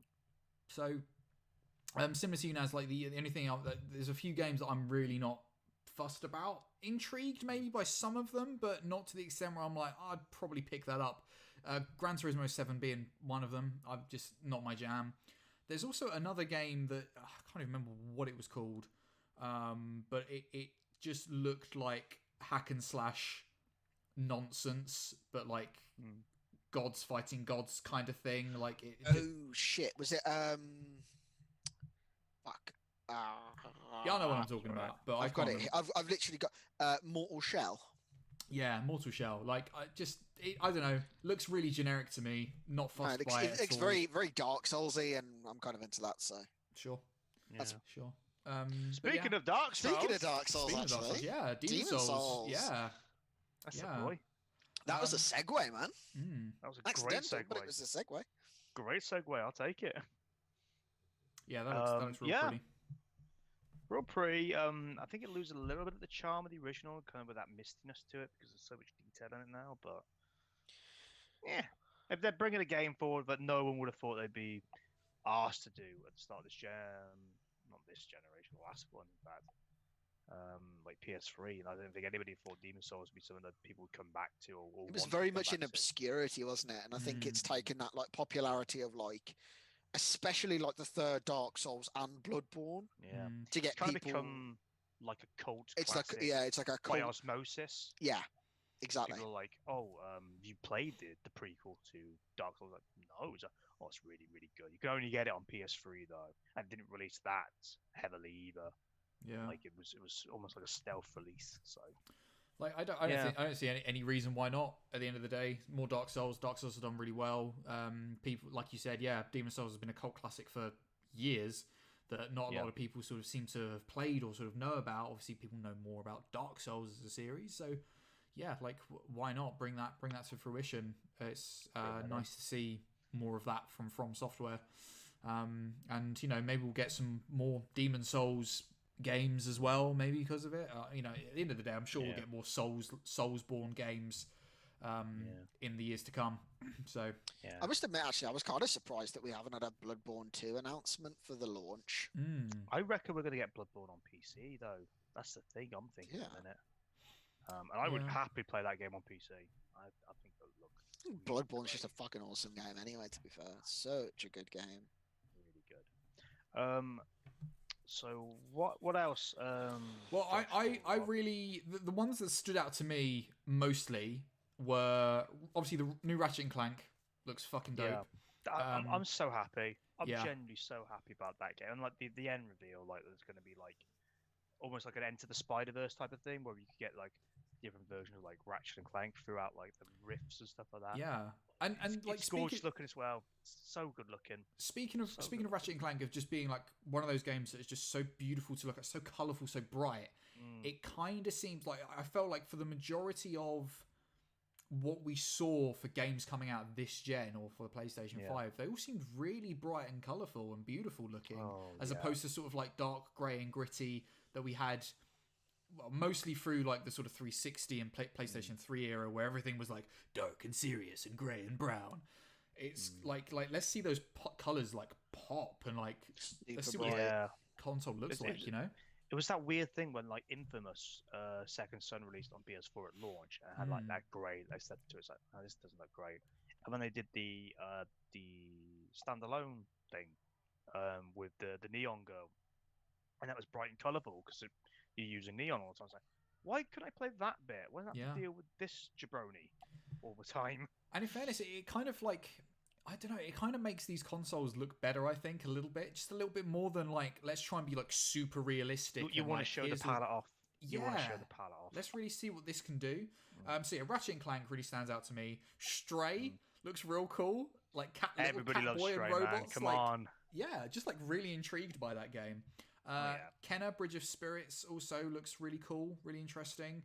It reminds me of like Beyond Good and Evil, actually. Yeah, in the same I was thinking kind of sense, and I feel because we're not going to get the version of that game as a sequel that I want. That's going to be a good substitute for that. Yeah. So I am really looking forward to it. I'm also really, really dark, so I'll just pop a light on there. Sorry. Carry on. Yeah, Ghostwrite Tokyo. Is that first-person horror game? Yeah, that looks cool. Just looks really cool. Yeah, just a cool idea. Yeah, I think many first-person horror games that are like not like indie. Yeah, do you know what I mean? Because lots of those indie games, things like like Outlast and Layers of Fear and stuff like that. They're all like. I mean, you say you don't get many of those. I mean, we did have a big one. Oh yeah, I'm sure we'll get to that. We'll get to that in just a second. But like I kind of Ghostwire to me looks interesting just because it kind of looks like it's really going to fall heavily on some sort of like Japanese like folklore. And I was going to say if it could be like the Ring.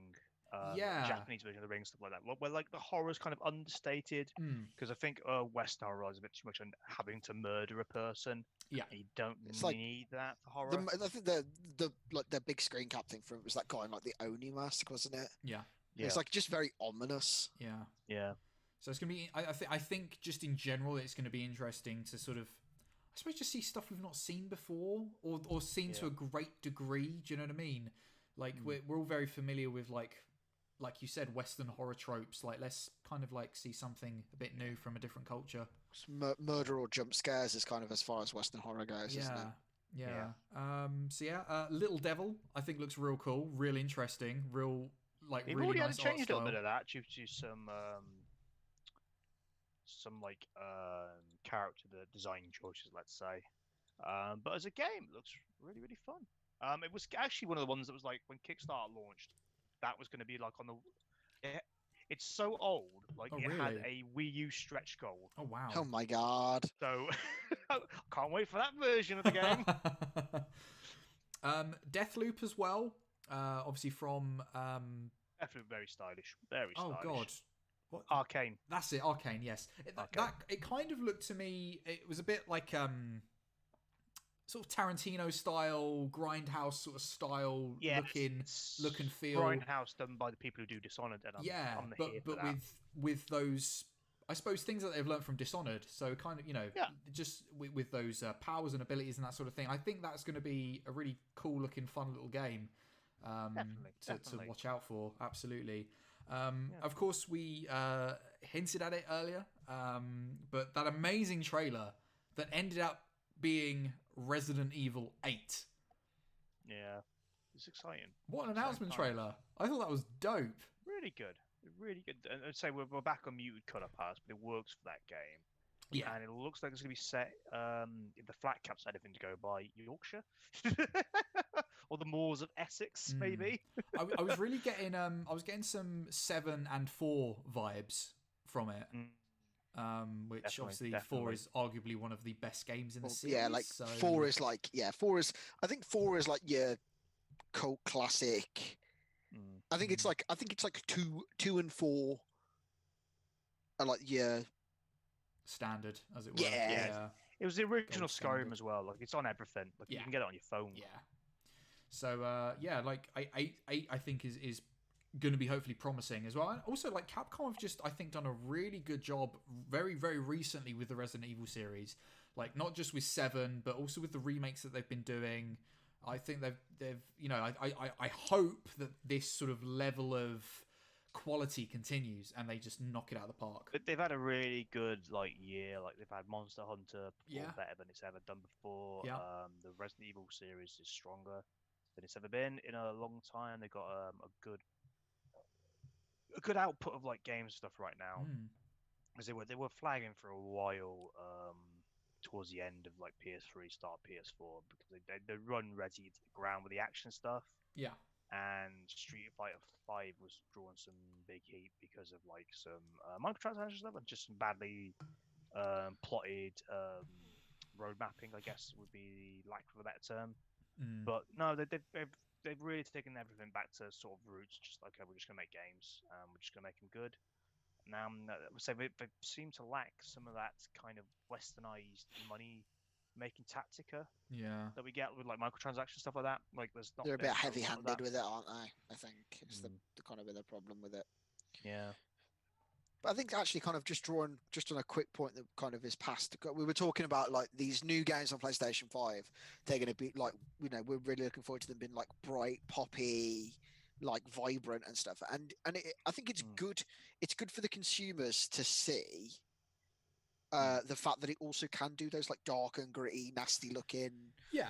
Do you know what I mean? Yeah, it gives you that. It gives you that depth of spectrum. Absolutely. Where it's you want that spectrum. You want it. I think the issue for years for me, which I've come to realize sort of in hindsight, really is that it was too much of one thing. Mostly in the previous generation, not our current and hopefully not our future generation, but in the previous generation with the 360 and PlayStation 3. Because you had Gears of War, Call of Duty, and everything was trying to be Call of Duty at the time. So everything was really dark and brown and gritty and grey. And shooters, and it was just boring in the end, So it's miserable that era. Yeah, so let's say something more colourful. And speaking of colourful, couldn't possibly get more colourful than our wonderful red-headed protagonist in Horizon Zero Dawn 2, which has been announced, and that game is colourful as all heck. Aloy. Really, really Aloy's good. back. Intriguing story. I'm looking to get the original on PC when it drops in the summer. So hopefully next month. I bet that looks I bet that's gonna look killer on PC. Oh, it's gonna look good. It's gonna look good. But I'm excited for it. I say I'm really glad to see Guerrilla have moved away from the military shooter genre, and they have developed this beautiful world and characters that are in there. So. Where it goes from there, it looks a bit scary, but we'll see where it goes. I mean, I enjoyed Horizon Zero Dawn, but not as much as I think I wanted to, which I think is fair or safe to say, from my point of view. I'm looking forward to 2 to a degree. I'll certainly pick it up and play it, I think, but I think there's a lot there that they can do. So I'm happy that it did so successfully and that there's gonna be a sequel to it. I'm really excited about that. So I think like I said, yeah, it's only good things I think to come from Guerrilla. One thing unless we're done talking about Horizon Zero Dawn. So it's the only game I've ever platinumed, so obviously I'm looking forward to the sequel. Yeah, absolutely. Yeah. One thing we haven't mentioned, because I didn't put it on the list because I was like, I'm not going to forget this. Spider-Man Miles Morales. Hell yeah!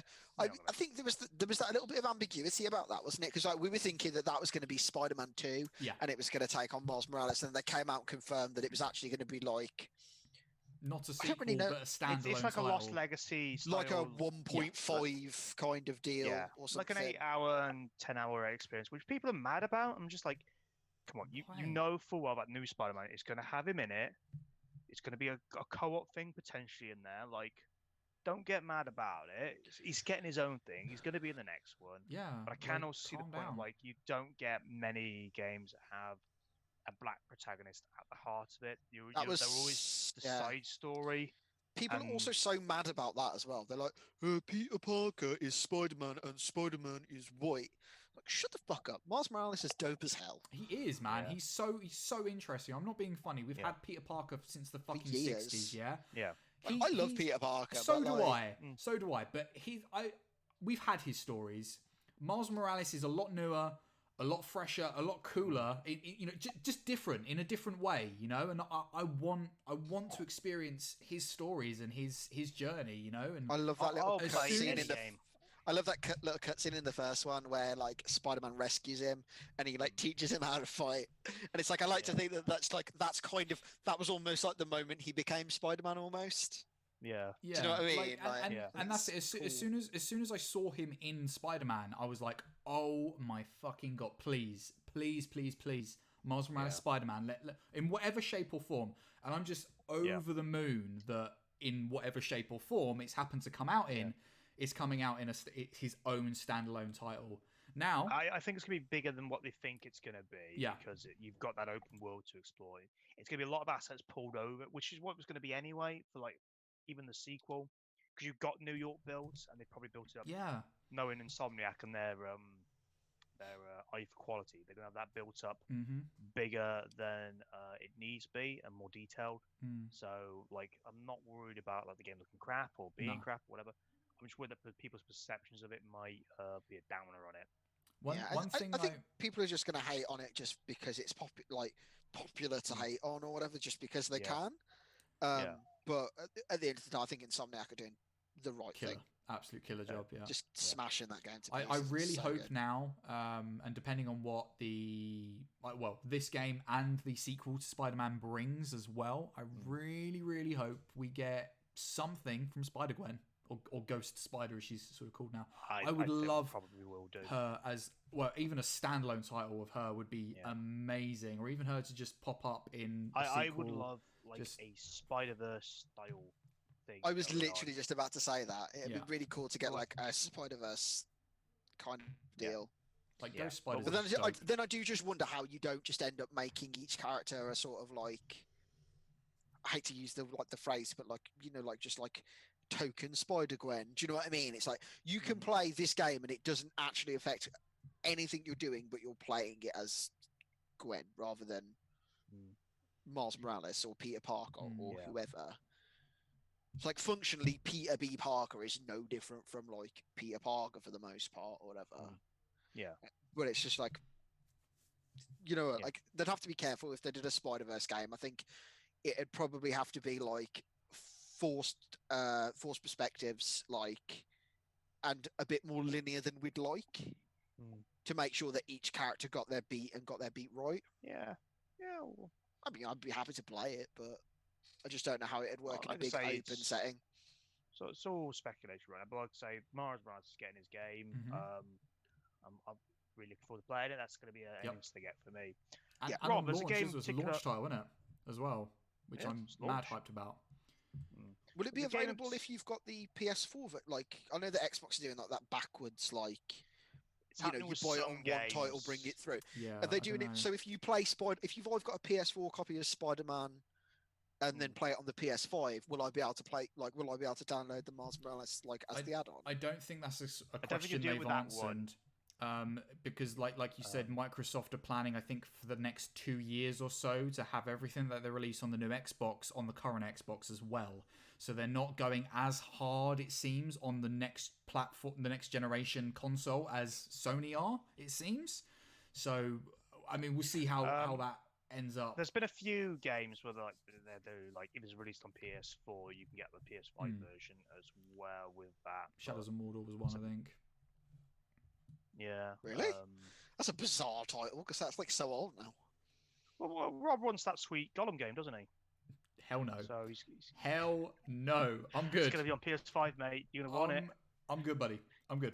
Googly eye, but there is a game I actually do want to discuss with you. The Square Enix game. Peter. Yeah. So, that's again, it's clearly a cinematic trailer.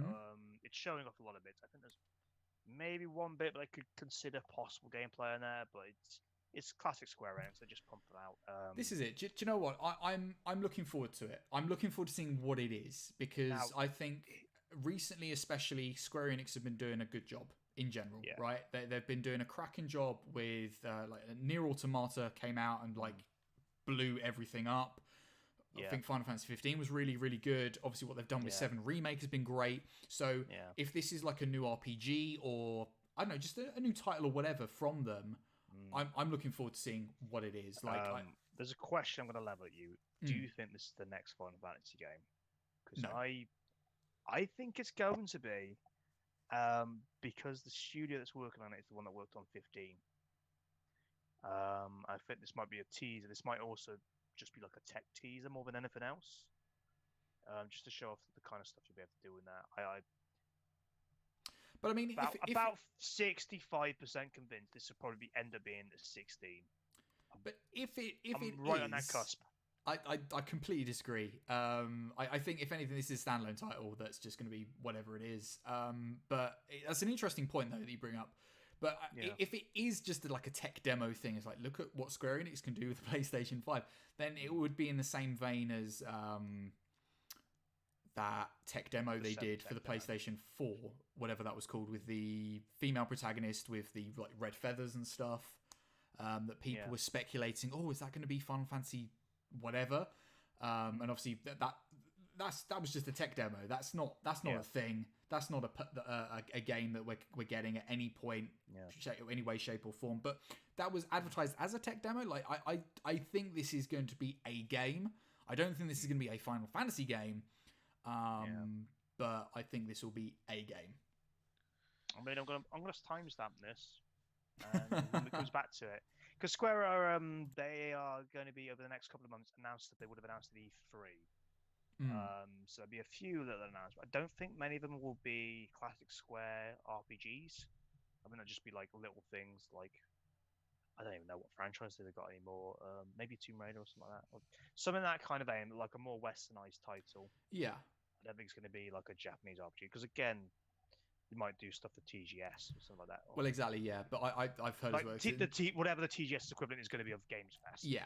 I mean, it's full speculation or speculative. Like, I hope that we maybe get something on Final Fantasy VII Remake Part 2 or whatever. Just something maybe. Yeah. We, realistically, we could be getting something on Final Fantasy 14 online. The next expansion. Still very, very popular, isn't it? Absolutely, so, yeah. I really want to dive into that game. I really wanted to try it, but every single time I try to fucking play it, it crashes immediately. Oh, really?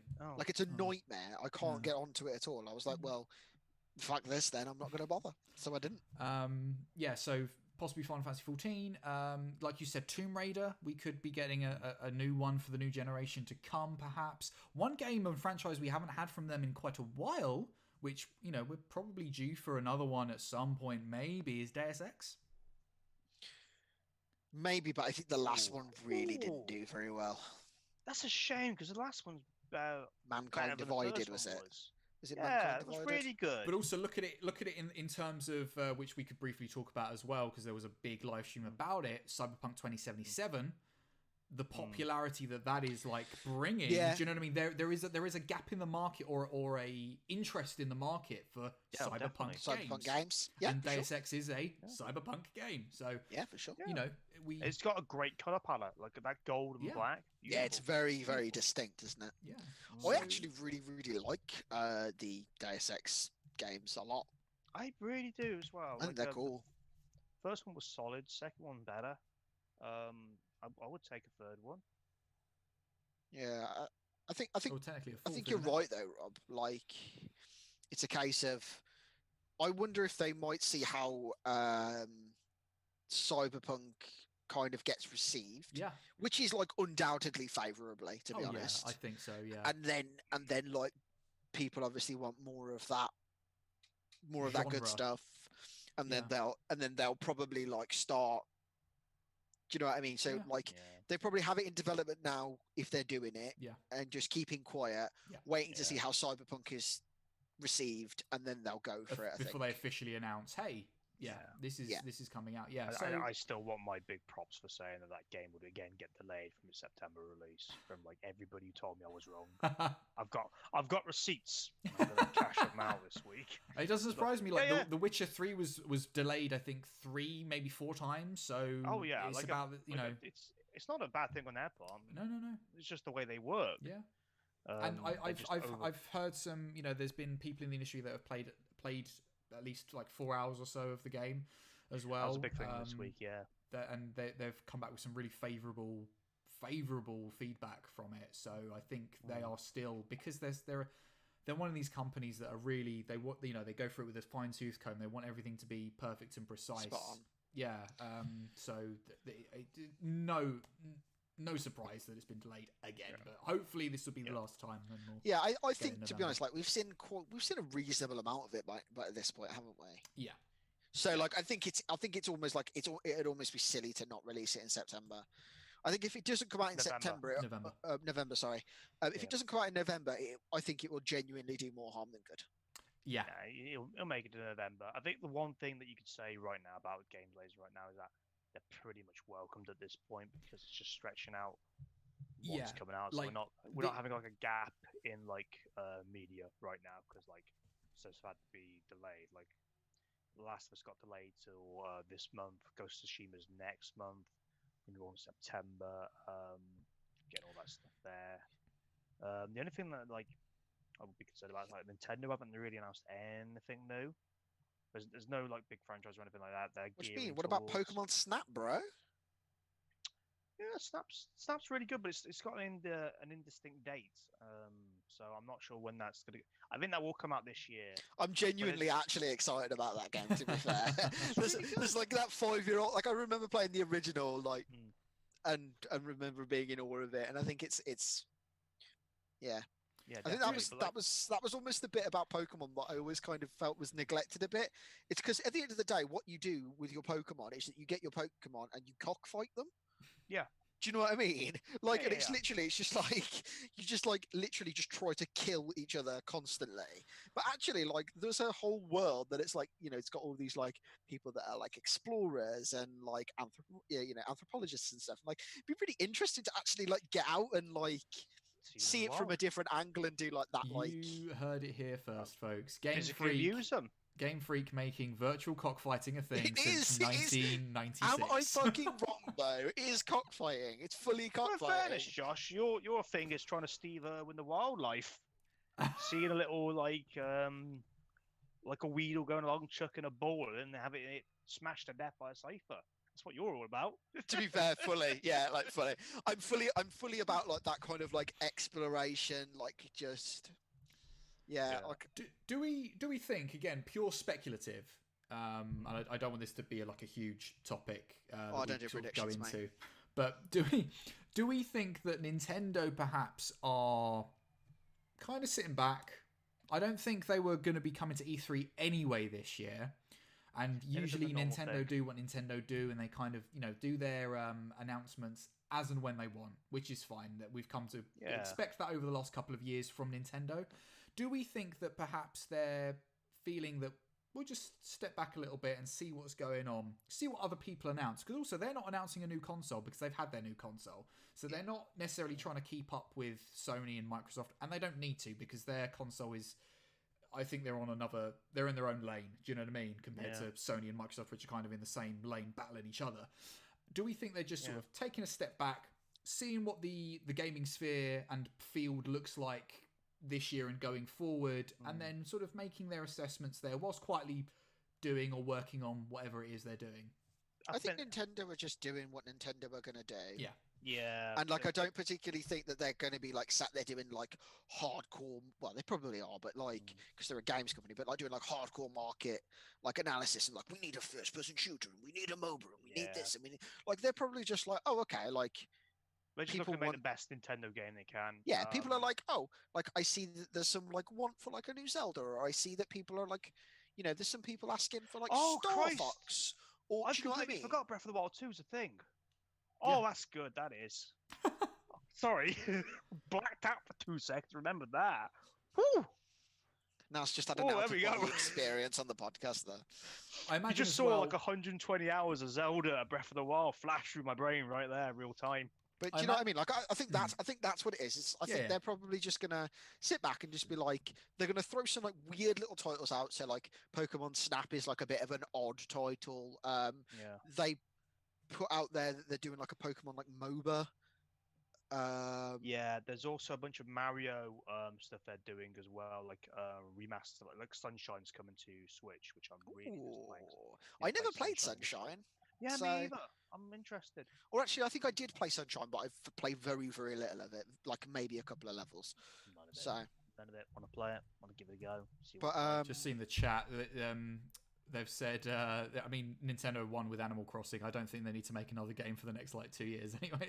I mean, to be fair, they won with Animal Crossing. They get to like the money runs out from Breath of the Wild. They drop Animal Crossing, and then they probably don't ever need to make another game until the next Breath of the Wild or Mario comes out, and that's kind of it. Just a further thought on what I just said. Do we think as well, like I said, this sort of stepping back and like Nintendo doing their own thing. We're done. Just one last thing. Like obviously we're seeing a lot of new games being announced and released, and indie titles as well, which obviously the Switch and Nintendo have welcomed quite openly with things. Do we think they're sort of again sitting back and seeing what's coming out and being like, oh, maybe we'll contact this company and say, do you want to port this to the Switch? Or I think that might be a thing we sort of see. I think you'd be silly as a developer, as an indie developer, to not kind of have the Switch at least in the back of your mind. Yeah. Given how well that the indie games do on the Switch. Yeah, very much so. But yeah, I don't think Nintendo are looking at taking cues from anybody. But their main focus right now is to get that Breath of the Wild sequel done. Getting Metroid Prime done as well, because Metroid Prime 4 was announced 2 years ago now, maybe 2.5. I totally forgot Metroid Prime. Probably due for a new Metroid game, aren't we? Yeah, we haven't had one. We haven't had one on this gen, have we? Yet? No. Like on this console. So. And I reckon it might be one of those things like Breath of the Wild, where it goes on for so long the development that it'd be like between 2 generations. So you'll get it across both in the end. Hopefully I not, don't want people to get their expectations. I hope not, because the Switch isn't long out. So, like in the grand scheme of things. Yeah, but we'll see where it goes. Like I said, I could be wrong, but that's kind of how it feels. Like there might be like a Switch Pro or whatever. And you go, okay, you can play it on Switch. We can play on Switch Pro, which I would get a Switch Pro, by the way, just to put that out there. Have we finished talking about PS5 yet, or do we want to? There's a couple more titles I want to just brush over. Yeah, if we just if we wrap up soon, then we'll just blast through those. Like I say, Destruction's All Stars, the Destruction Derby meets Wipeout game. That looked really good. What else? Love motion sickness. I do. That's great. Goodbye Volcano High, the story game where like it looks like Life is Strange. Like sort of like a visual novel type thing. Yeah, that looks really good. Interesting. I love Life is Strange, so I'm gonna love that. Is it made by the same developer? No, it's made by a studio called Co-op in Canada. Cool. So it's good name for a studio. That's kind of got like I said, it's got a cool beat to it. Godfall was all over the place during the summer game, so they had like, Godfall. I've picked up on Godfall, I think, and that's on my radar for sure. Yeah. That's very much. Is that the one I was talking about earlier that didn't interest me at all? Looked really generic. No, the one that you were on about was like the Souls-like. I think Godfall. I follow Godfall on Twitter. While Josh looking that up, Pragmata, the one with you can see the inside of the cat, and you were like in space, and like Death Stranding. It's like a looter. It's like a looter style. It kind of reminds me a bit of like Kingdoms of Amalur. Amalur, was it called Amalur? It looks. It's got that kind of vibe to me. Godfall has. Yeah. So like I'm kind of into that. I think that looks good. Aren't they remastering Kingdoms of Amalur? By the way, yeah. They are. It's got a stupid name. I can't remember. It has, yeah. It's like Re-Reckoning or something, isn't it like that? Yeah, because I think it was Kingdom of Amalur Reckoning, wasn't it? That was the game, yeah. so it's probably Re-Reckoning. It's probably Re-Reckoning. It's whatever the stupidest name you could think of to do for that. It's that. Is it as stupid as Bug Snacks? I was going to go on to Bug Snacks. I love Bug Snacks. It's terrifying. So fucking scary. I don't know what that game is. Man, I am so scared. Made by the same developer that made Octodad. It just looks nonsense. Absolute nonsense. Like, you are what you eat sort of thing. Like, so if you eat a strawberry, then you get like a strawberry hand. It's nonsense. Horrid. Oh my god, that's some body horror bullshit right there. Yeah, it's madness. Horrible crap. Into it. And I think that might be it, really, in terms of like the big ones. I guess there's stuff we could touch upon, like the other Ubisoft stuff, like Rainbow Six Quarantine stuff. What else? Watch Dogs Legions. One that I assume Rob's looking out for, Valhalla, Assassin's Creed. With the Vikings. Yeah, actually has piqued my interest as an Assassin's Creed game. We talked about that in the last podcast, didn't we? Yeah. So yeah, it's definitely been an exciting time, and like we said, there's more to come as well over the next couple of months, as a few companies haven't had a chance yet to really announce their shit. And also, are we due next month for a Microsoft thing? Oh, let's have a look, shall we? Because I assume we are, or should be, seeing as we've had a big PlayStation. Sony's had their massive spotlight, so at some point, surely we should be getting something from Microsoft, seeing as they are also releasing a console later this year. One thing as well, I do want to shout out that the Guerrilla Collective did do as a sort of separate standalone live stream during this time, was a Black Voices in Gaming, which is definitely worth your time if you want to support different things, like more diverse developers and outlets, and people that don't get enough spotlight or credit for what they do. So it's Faux shower. Yeah. Do you want to link that in the show notes or something, Rob, just so people can get at it, like when you put it up on? Yeah, absolutely. On the Microsoft front, they're probably going to have one at some point, but they're not rumored to be having one anytime soon. Weird. But one of the things that has come out is that there have started to be teasers for the new Halo game. So there was like a little audio log that they put out. So it was hinting at like a big Covenant enemy. Yeah, there's been long sleeps coming back. So we'll see where that goes. But like I say, it's exciting. Most of Microsoft stuff, like in terms of announcements, have been tied into Game Pass, stuff like that. I think that's where they see the future in. And I'd be very unsurprised if the Xbox Series One didn't launch with a Game Pass for 6 months deal on it. I think that's about it for everything I really want to sort of get into. And so generally, it's an exciting time for games right now. Really exciting. Absolutely. And I think that the future is only going to be even more interesting. Obviously, like we've been saying all year, this is we are heading up to a new console generation. So there's some big stuff coming. Big stuff. So yeah, it's been awesome to also talk about something properly and froth at the mouth for video games this month. So it's been a minute, hasn't it? Absolutely. So we're going to end it there. We're going to call it there, as we've been going on for quite a while. It's been quite a long show, but obviously we've had a lot to talk about. So there we are. So obviously at that time of the show where we shamelessly plug and self-promote ourselves. So Naz, what do you do? Where can we find you on the internet? Please. So I'm just an idiot on Twitter, so you can follow me at Naz_Dragonheart. Right, That's short me and sweet. There we go. Nice. Singularity Not Josh. going to mess around today. Not going to mess around. You can find me on Twitter, SingularityJosh, or Instagram, SingularityJosh, or alternatively, and tomorrow actually, you can find me DMing Roll 4, which is our actual play D&D show, at 7 p.m. Tomorrow evening over at twitch.tv/SingularityJosh. And I believe that we've got some scheduling bits that we need to talk about in a second anyway, but I'll move over so Rob can do that. Absolutely. So obviously I'm here, Rob, the Undead Gamer. You can find me on the socials. That's Twitter, Facebook, and Instagram at the Undead Gamer, game without the E. I also stream most days, streaming a variety of games. This month we're hoping to really get into that Spider-Man DLC. Also play Shadow of the Rise of the Tomb Raider, which I think is a Tomb Raider sequel. We'll be getting onto that, and try and bring up some more variety of games with Apex and stuff like that. If the boys are interested, we can get on and play some boys stuff. So you can find me there at twitch.tv/theundeadgamer. Obviously, thank you very much for tuning into this podcast, the Undead Gaming Cast, which you can find obviously the VOD on YouTube at youtube.com/theundeadgamer, and also we're available on most streaming podcasting platforms. So go find us there on Spotify or Apple Podcast or wherever you listen to your podcast. You can probably find us there, and give us a good review because it really, really helps. So we'd really, really appreciate that as well.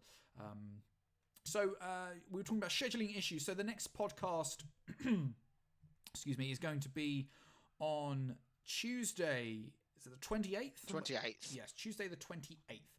So we've hit up a few scheduling issues because the podcast obviously goes out on a Tuesday, and our bi-weekly D&D game with SingularityJosh goes out on Tuesdays as well. So we've had to assess because we had a few scheduling issues and clashes as we had this week. So we are going to be always on the 4th Tuesday of the month, and Roll 4 you can catch it on the first and third Tuesdays of the month. So you can catch us live again at twitch.tv/theundeadgamer with the next episode of the podcast on the 28th of July, 7 p.m.